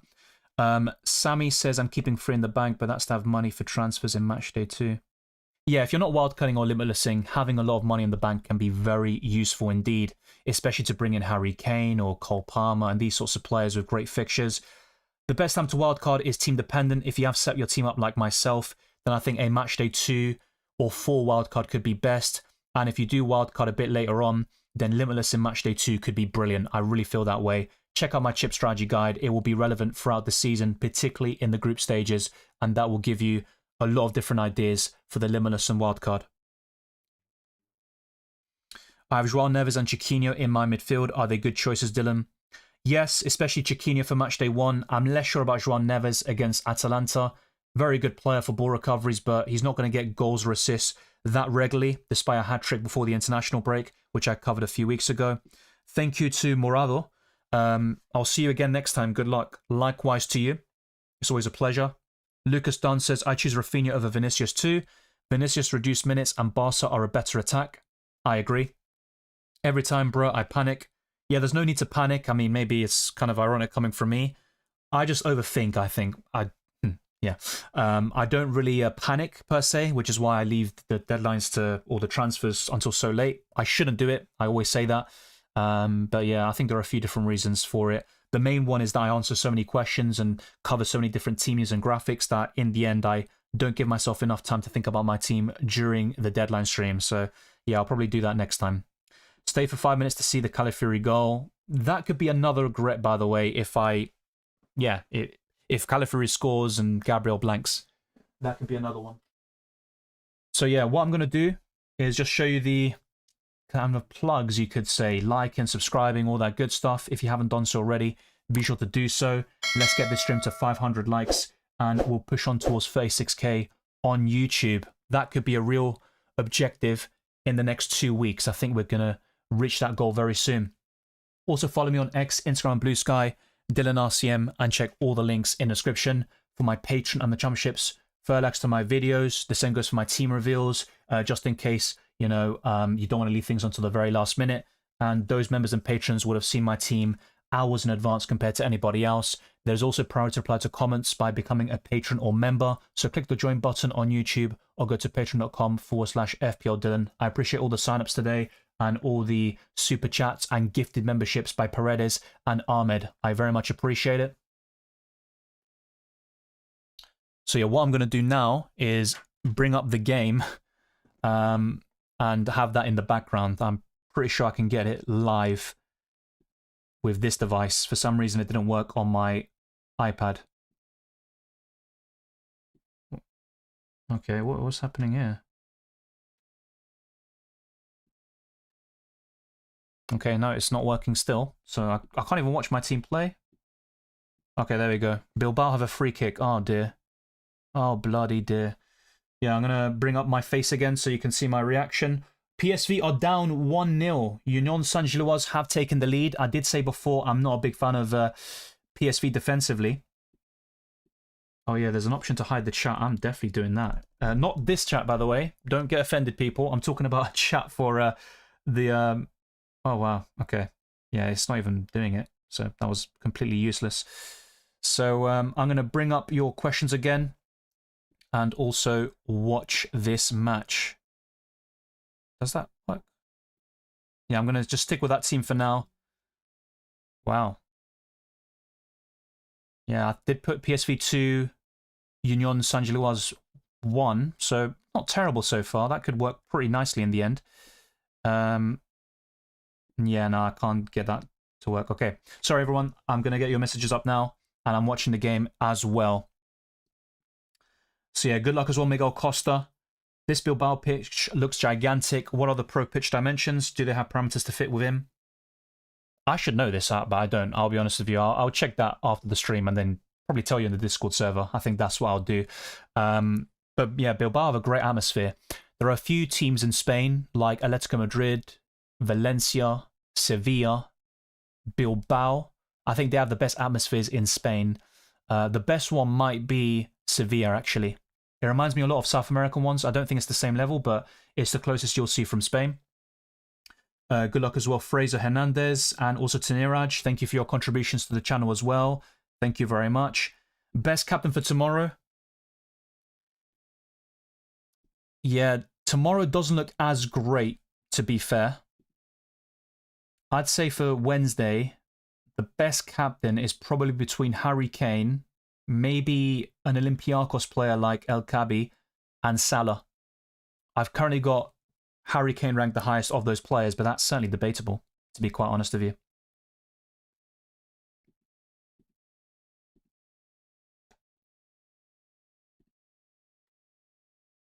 I'll have to watch Arsenal win 4-0. Good luck, everyone. I hope so. I really doubt it's going to be 4-0. Probably a much tighter game than that. easily take a 2-0 win. Bilbao away is not an easy place to go, but ultimately Arsenal should be winning this game. We'll see how that ages. Bye and thanks. Thank you, Thomas. Twisted Parky says Trubin, Alisson, Otamendi, Housen, Quenda. Who is that? Rodini. Hakimi, Elise, Rafinha, Kalanoglu, Gula, Pedro Gonçalves, Mbappe, Suarez, and Pavlidis. I like that team a lot. Yeah, Quenda is my big regret, I have to say that. I like Otamendi. I think he's a better option long-term than Quenda. But ultimately, if you're wildcarding or limitlessing in 2, Quenda's the perfect matchday 1 punt. I may have messed up, went for Taremi instead of El Gabi. Yeah, I don't think Taremi will start. And this was talked about in my stream today. Taremi might come off the bench. Could they start together? I wouldn't rule it out, but I think the most likely thing is El Gabi starting. Ultimately, with Olympiacos, I think it's best to just have the goalkeeper and maybe Chiquinho as a midfielder, but I'm not that bullish on the rest of their assets because I think the goals could be shared tomorrow. Prediction results, day 1, PSV 3, Union Saint-Gilloise 1, Bilbao 1, Arsenal 2, Juventus 2, Dortmund 1, Benfica 3, Karabag 0, Real Madrid 3, Marseille 1, Spurs 2, Villarreal 1. You're not backing many clean sheets there, only for Benfica, and I really hope that's the case. I need Otamendi and Trubin to bail me out off after basically just completely ignoring Sporting defensively, which could be a massive mistake. Transit Tube says, team I went with is Vicario, Chevalier, Bastoni, Romero, Calafiori, Housen, Quenda, Salah, Güle, Simmons, Elise, Pedro Gonçalves, Kane, Mbappe, Thuram. Wildcard 4, limitless 7 is the plan. Yeah, that team is quite versatile. You could even bring forward some of those chips and wildcard in 2 or something like that. I think that's quite a decent team, actually. It suits a lot of different chip strategies, but just bear in mind, since you're looking to wildcard in 4, Calafiori could be a potential concern in future match days. Quenda won't start once Katomo is back. At least he won't be that nailed on in the grand scheme of things, but the rest is looking really good. Hey Dylan, I came late and made like a free hit team for matchday 1, bought a trio from PSV, hopefully it'll pay off. I hope so too for your sake, but it's not a good start at the moment. Matias says, first time UCL Fantasy and your live stream was thrilling and very informative, thanks. Yeah, there are so many people coming in and a lot of different questions and I appreciate it. I try to just balance things out a little bit and cover as many topics and people as possible, but yeah, it is chaotic, that's for sure. It is informative and very, very thrilling, as you say. Thank you very much. Zvonimir says, good luck in the new season. Likewise to you. Dylan, managing bench in Fergie time. Yeah, the problem though, or maybe not the problem, in my case, I have no issues with that whatsoever. Because Trubin plays today, Pashalakis plays tomorrow, and the rest of my players on my bench are on Thursday. So I have nothing to worry about there. I've also captained Mbappe. I've done everything right. Like I said, if I had a bit more time, maybe I would have done Otamendi to Quenda, or just bring in a Sporting defender / Reece Silva in one way, shape or form. Day 2 says easy. Slavia 2, Bodo Glimt 2, Olympiacos 2, Paphos 0, Liverpool 2, Atletico Madrid, is that 0? PSG 2, Atalanta 0, Bayern 3, Chelsea 2, Ajax 1, Inter 1. So yeah, a few more clean sheets there for you. Thoughts on Sapacosta, an attacking type defender role player. He was really good last season in UCL Fantasy, but yeah, I'd definitely avoid against PSG matchday 1. That would be my personal opinion on the matter. I think with Atalanta, Karnaseshi could be a decent rotation with Raya, and also with... he also rotates very well with another Italian side. I believe it's Juventus. That is another really good one. Let's see here, just to double confirm this for you. No, it's with Napoli, sorry. So Merit and Karnasechi is a nice rotation pair after matchday 1 because it's terrible for the opening game week. Nuclear Atom says, I was tinkering and ran out of time. So did I. Just with one pick, I think, but yeah. My final team was goalkeeper Trubin, Vicario, Calafiori, Hakimi, Grimaldo, Housen, Otamendi, Elise, Güle, Simmons, Barcola, Salah, Mbappe, Suarez, Haaland. I like it a lot. Calafiori's a nice matchday 1 punt. Long term, I might have some concerns about him, but hopefully he stays fit. He's a brilliant player on his day. And yeah, you look really solid. Surprisingly, just like myself, you haven't got any Sporting defender or goalkeeper. So we've gone for something very similar in that regard. Keith says, number 1 saw 1,841 people in the stream at one point. Yeah, I didn't even see that. I think the most I saw was 1,600, which is still very high. So it's good that we reached those sorts of numbers as well. I think we've done it in the past with Matchday 1 deadline streams. Gonna have a couple of beers with lunch. Enjoy it. You definitely will.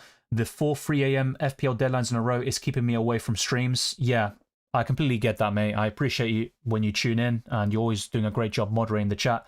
And I appreciate your contributions to the channel on Patreon and also as a member. Thanks for the great info. Enjoy. Likewise, I think the one thing I ask for is for Arsenal to win. Then it'll be UCL Fantasy points, but if I can get both, I'll be a very happy man.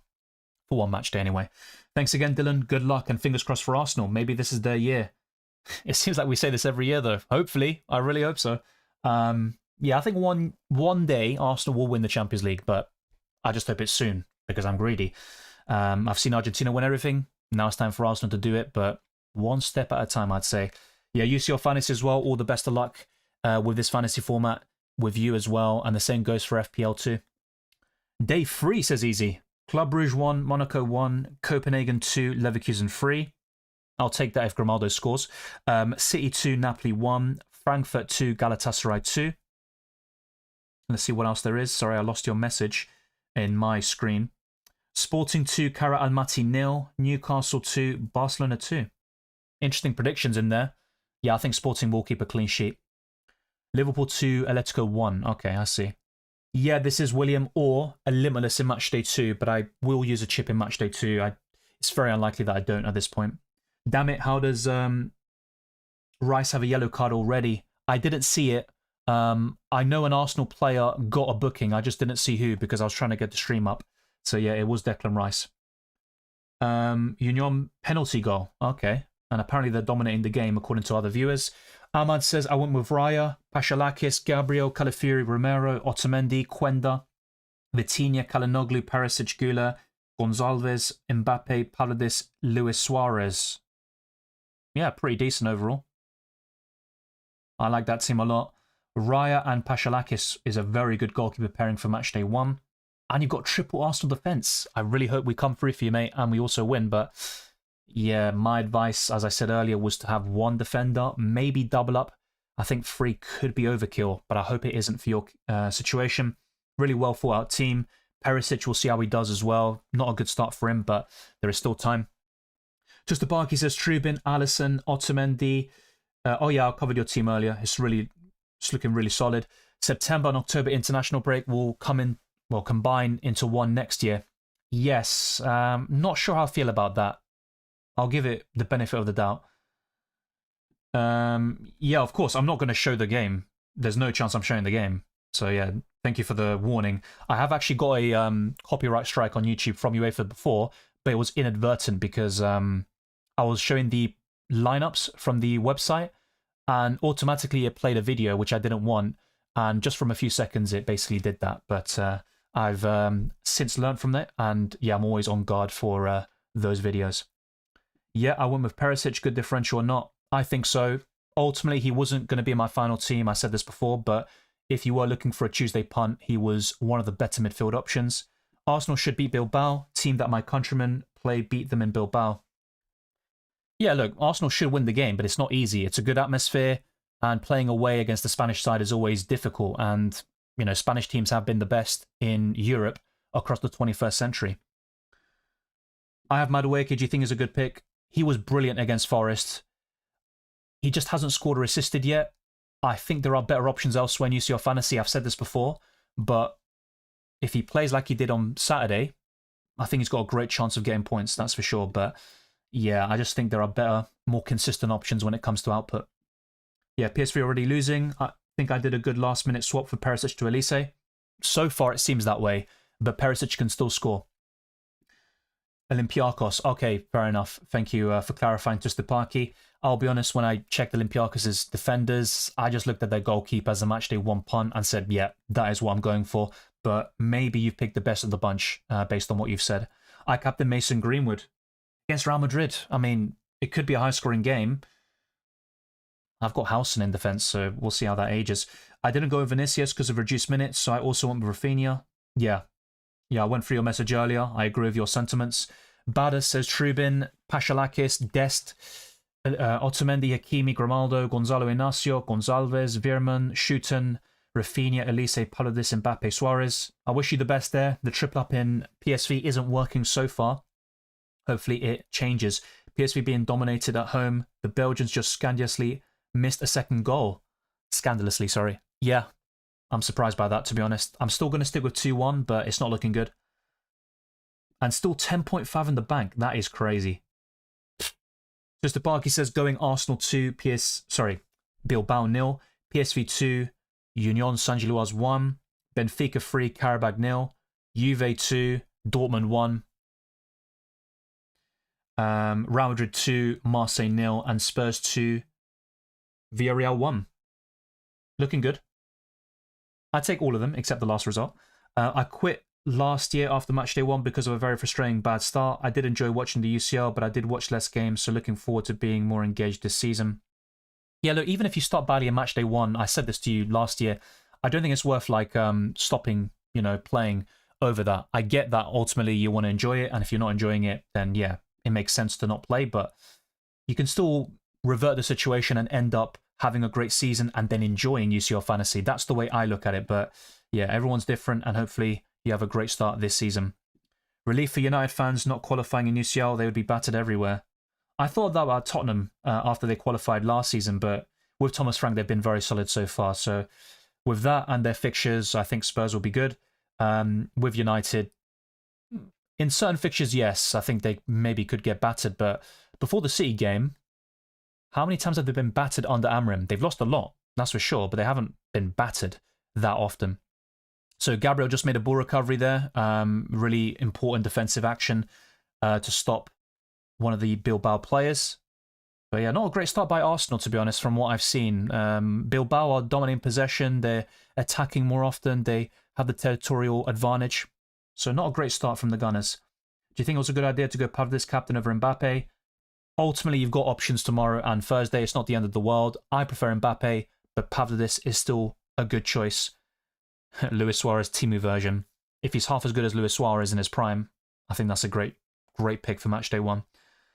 Day 2, Olympiacos 3, Paphos 0, Bodo Glimt 2-1 against Slavia Prague, Inter 2, Ajax 1, Bayern 3, Chelsea 1, Liverpool 2, Atletico 0, PSG 1, Atalanta 1 for now. Matias puts his team, Raya, Calafiori, Silva, House and Hakimi.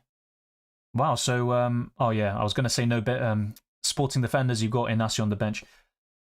Neves, Valverde, Salah, Elise, Haaland, Mbappe captain. Great squad overall. I'm not a massive fan of Valverde. I think Arda Güler is better, but it's still a very good team in general. Went with Jens Petter. Oh, wait. Just in case, I stopped myself, just in case there was like a catch or like, there's people baiting. Gyökeres is in? Is he? Well, he had a shot, but yeah, it just got saved. I got a big side there. Yeah, that's not ideal. Never give up, lol. I am 7.8 million in FPL. Never started this bad, but I keep going. Yeah, I'm also not much better. I'm also in the millions, and last season I was much better at this stage, but we live and learn, right? And FPL is very competitive. Even with like 70 points, your gimmick rank is like 2-3 million. It's insane. I didn't want Rodney because he wasn't expected to start. Yeah, when I read the lineups, I didn't remember seeing his name, but we'll see how it transpires tomorrow. I know preparation just started together this team 3 hours ago. I did copy your Barcola pick. I need a mid-price mid, and I thought since you picked, then he must be in decent form. Well, he scored 2 goals over the weekend, and he also got some goal contributions for France over the international break, but I started last season with Barcola. It was a regret. I really hope it isn't this time round, but with Kvaratskhelia potentially missing out, with Doué and Dembele also officially ruled out, I think Barcola should be the main man up front. Obviously, it will be Gonzalo Ramos starting there, but I think Barcola will be the better pick in general. So Gyökeres just won the ball back again. He's looking a bit lively in the last couple of minutes. Let's see what Gyökeres can do. He brings it back to Eze. I mean, I'm probably behind what people are seeing right now, just to let you know. I'm at 25 minutes as we speak. So, yeah. Arsenal win, clean sheet. I'd love it. I would absolutely love it. But, yeah, Bilbao are looking good at the moment. I'm worried about not owning Rafinha, but Newcastle away, and then PSG should be a struggle for him. Yeah, ultimately with Rafinha, he's fixture-proof. I'm not too concerned about that, but I'll likely wildcard or Limitless in Matchday 2 anyway. En estos momentos estoy creando el equipo. Los jugadores de este día ya no me sumarán puntos. Sí, es verdad. Puedes crear un equipo para la jornada 1, pero no puedes elegir jugadores del martes. Así que Mbappé y Paredes y todo esto no es posible. Miguel C says 6.5 million in the bank for me. A lot of people have money in the bank, and I've got one, which I never expected going into this match day, to be fair. Oh, that's a nice cross into the box, and that's a very, very close one by Gyökeres. That would have been a timber assist, I believe. So a good set of minutes for Arsenal, I think, in the last 5. But as soon as I say that, Bilbao try to catch them out, and Raya anticipates it very well. Gabriel also sweeps up, and now Rice is on the ball. So, yeah, I don't know what to make of this game so far. Very interesting, and that's a poor pass there by Marino. He can be very awkward, Marino. I like him more as an impact sub, but a bit awkward on the ball sometimes. I think his profile is unique, but it can also be a limitation to his game. Ruben Amorim will be given 3 more games via the Mirror and the Mail. Not the most reliable of sources, but maybe there's something to it. Benfica gave Amorim a job offer. Wow. I said this before, because he started so well with Sporting. They were in the top 8 of the Champions League. I think they were even first or second at one stage. They won like 10 out of 10 games in the Portuguese league. It would have been best if he stayed until the end of the season. I get why he went to United. I really do, but it just hasn't worked out for him so far, and I don't think it will. But football can be a humbler. Maybe this ages like milk as well, but his Premier League record is a disgrace. So Augustus puts his team as well. I've got a few concerns about some of the picks, like Akanji. Good for ball recoveries. The fixtures are very good for the first 4 match days, but I think Ajax will score this weekend. You've got Palmer in there. Not sure what to make of that. Sherpin and Chevalier, not my favourite goalkeepers. You've got some really good picks in general, though, like Elise. You've got Rafinha, Haaland, Kane, Gyökeres. I like all of them. Anton at 4 million is great long term. But you're not planning to use any chips in the first few match days. I get that. I'm just a bit conflicted about certain picks, even Nielsen, for example. But ultimately, back your gut. You might do even better than I do with my strategy, and I hope it goes well for you, to be quite honest. But yeah, I've just got a few doubts about certain players. Gerard Martin is another one as well. Lucas puts his team, Trubin in goal, Olympiacos goalkeeper, so Paschalakis, Mendes, Hakimi, Romero, Otamendi, Gonzalo Inacio, Elise, Barcola, Gonzalez, Trincao, Rafinha, Pavlidis, Haaland, and Mbappe captain. Interesting you didn't know Pavlidis' name, or maybe the spelling, but yeah, he's a good option. Valverde is a River Plate fan. He's an idiot then. I'm joking. I've got family who are River Plate fans, so I'm not going to actually mean that. Bet for the top 8. I wouldn't say bet, but I'd fancy Barcelona, Liverpool, Arsenal, Real Madrid, Man City this time. I think Spurs could make into the top 8 based on their fixtures, and they've had a promising start on the Thomas Frank, but I need to think about that. Let's see. Yeah, I still think PSG, despite the tough fixtures. So, okay, let's break it down. I think it will be Arsenal, fingers crossed. Real Madrid. Let's go through them one by one. So, yeah, from the Tuesday games, I'd say those 2. Liverpool, PSG, Bayern Munich, Man City, Barcelona. So those 7 are kind of locked in for me. The 8th team is a tricky one. It might be someone like Chelsea or Spurs.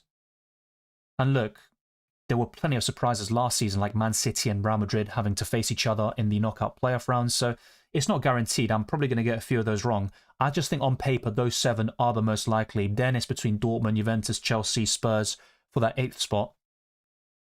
I'm going to say Chelsea. I mean, they are pretty good in the Champions League, unfortunately. Hopefully they don't win it again. Twisted Parky says, United considering sacking Amorim in October if results are not turned around before then. It's probably about time, to be fair. I'm just wondering who they'd get in. Maybe just in time to get Potter. Surely not. And I thought Graham Potter would be a good appointment for West Ham. It just hasn't worked out for him as well. Gabriel racking up the ball recoveries on 2 already. Yes, you're right. Very close to that 3rd. And in FPL, he actually secured that 10th defensive action in the last kick of the game, which gave him 2 extra points and a bonus. So he was very good for me over the weekend as well. Yeah, Timber should have got an assist, and Gyökeres missed an easy goal. Yeah, I think for him, he should do better, but it's not like the easiest chance you'll ever see.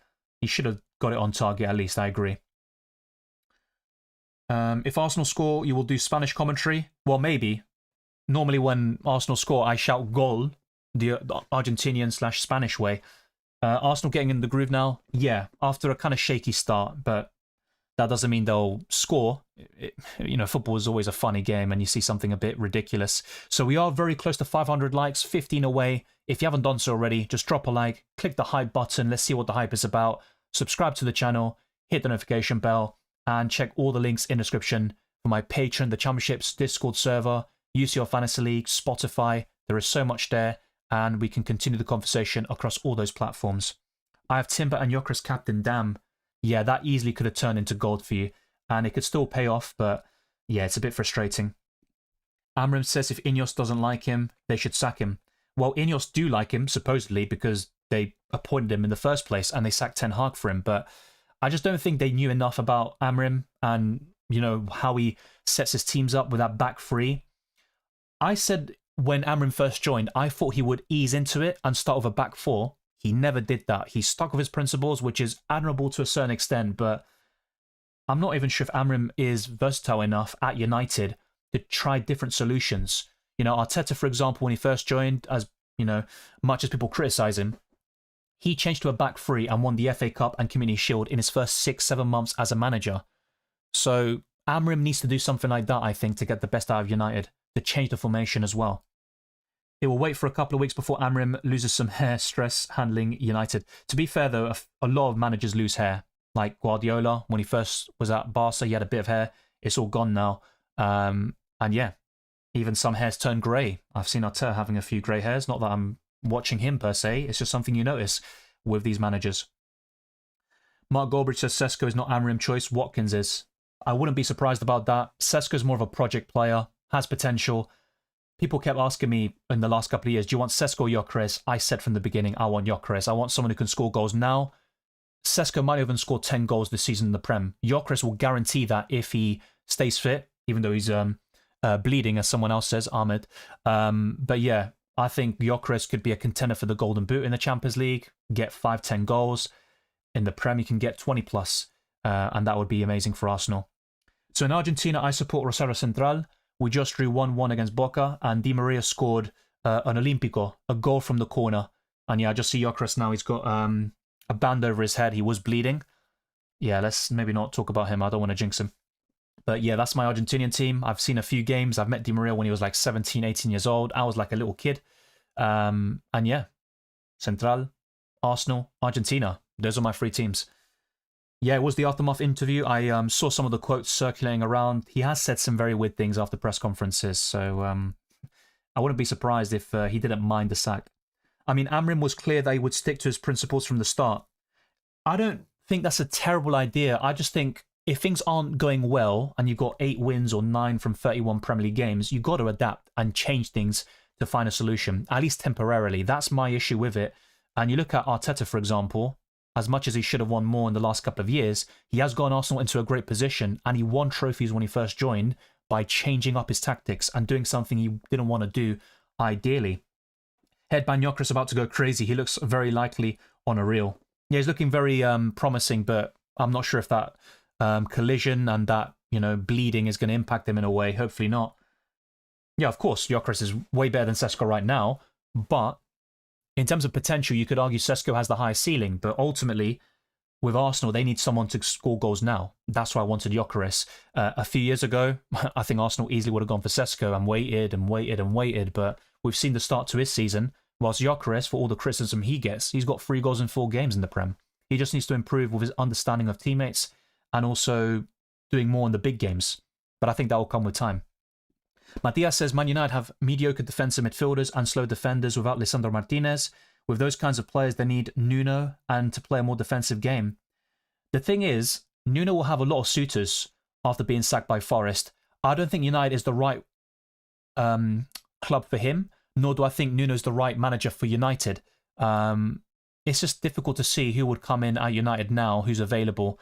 But I always have that sort of perception. It's the reason why I'm not like keen or in a rush to sack Arteta. Obviously, he's under a lot of pressure to win stuff, but I think he's better than most managers in Europe and also compared to those available.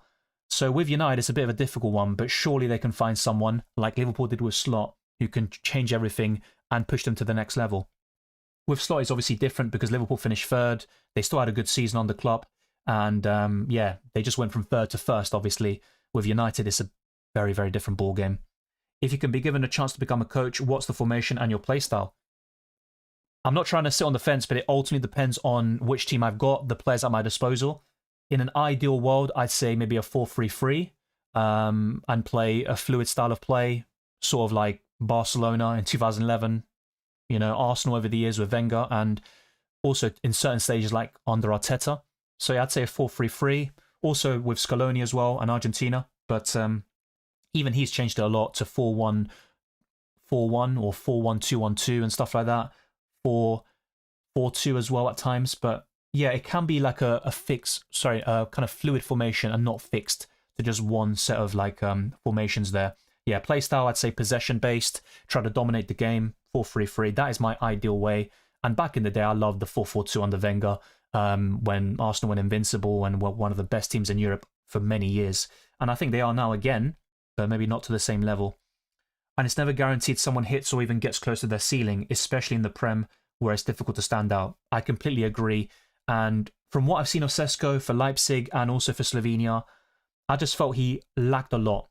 That miss against Portugal, I know it's difficult to judge someone based on one moment and one miss, but I just think Gyökeres is a killer and Sesko isn't. Always, the G-Man would be awesome. I was so against us selling him. Reminds me of when we screwed up Ian Wright. I'm not sure who you're on about there. Oh, Gyökeres. Yeah, Gyökeres. Yeah.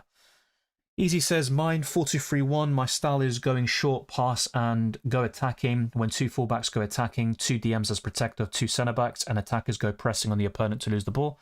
I also like a 4-2-3-1. When I play FIFA, I do use the 4-2-3-1 a lot, but that's obviously different to real-life football.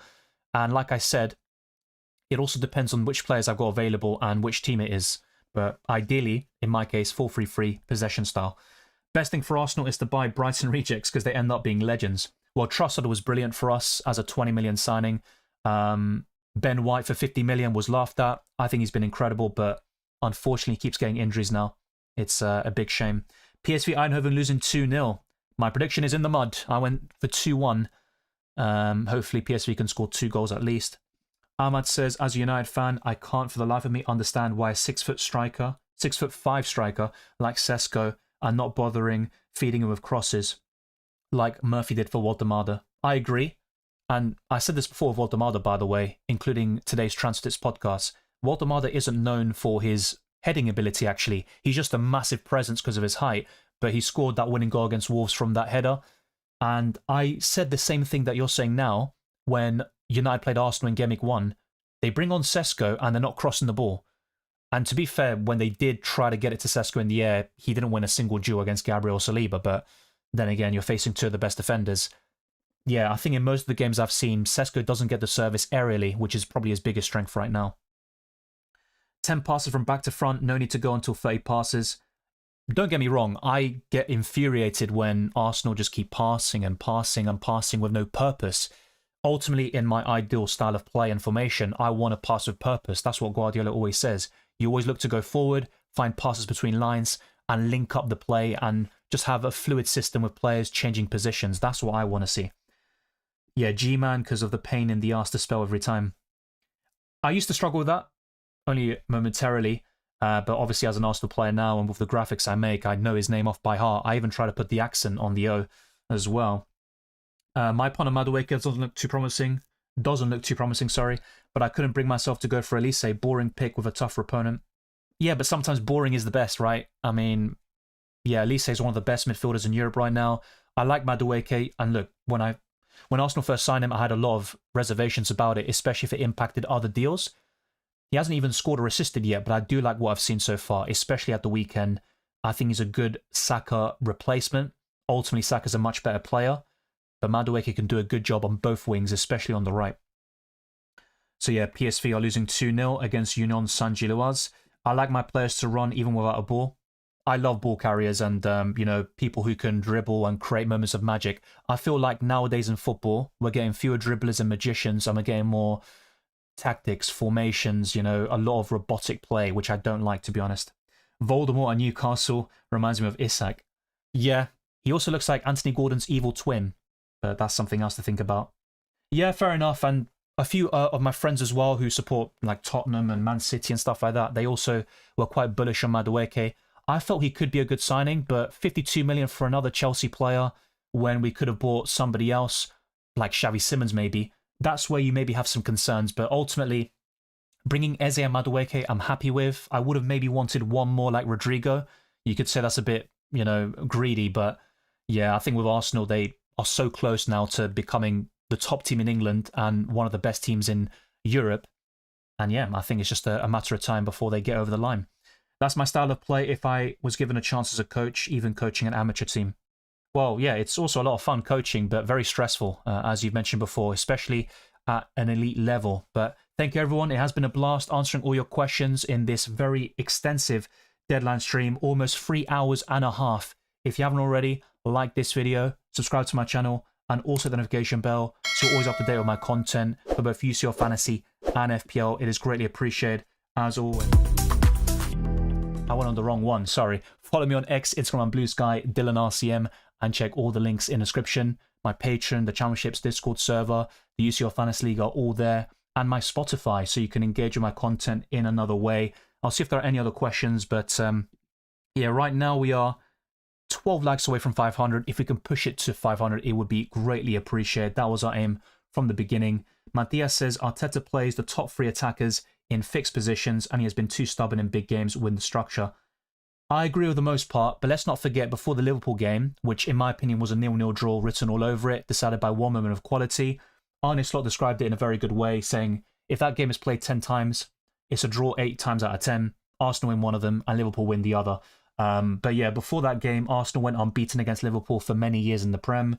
The same goes against City, Tottenham, United, and Chelsea. So I think his record in big games speaks for itself, but sometimes in general, I'd like to see Arsenal be more fluid and also see more creative substitutions. I think Arteta goes a bit too like for like sometimes. He brings off Martinelli for Trossard, or he brings off Gyökeres and then brings on Havertz, which ultimately makes sense when those players are available, but you need to think outside the box at times, and maybe with the squad depth, he can do that this season.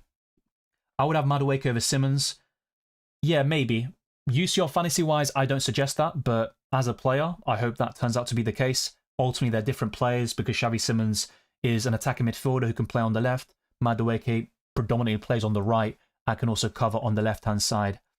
Yeah, I think Madueke is a better dribbler. Xavi Simons will be, the better passer. He's also got more ball control, but yeah, both of them are looking good so far. Mr. Parky says, good luck, people. Thank you very much. The same goes to you. And to Kevy, cheers. No wonder why Union Saint-Gilloise win the Belgian league ahead of Club Brugge. Yes, I'm quite surprised, to be fair. I think, if I'm not mistaken, Union Saint-Gilloise's recent form isn't great. So I thought PSV were well poised to win this game, but it doesn't look like it right now. Milan's mayor has confirmed an agreement. He has reached to sell the San Siro. Oh yes, I saw something like that on my Twitter feed, but I didn't see it in full. So yeah, there are rumours San Siro becomes a football museum for the Milan team. That is a bit tragic, I think. I mean, that affects 2 teams, of course, Inter and AC Milan. So that is quite crazy, to say the least.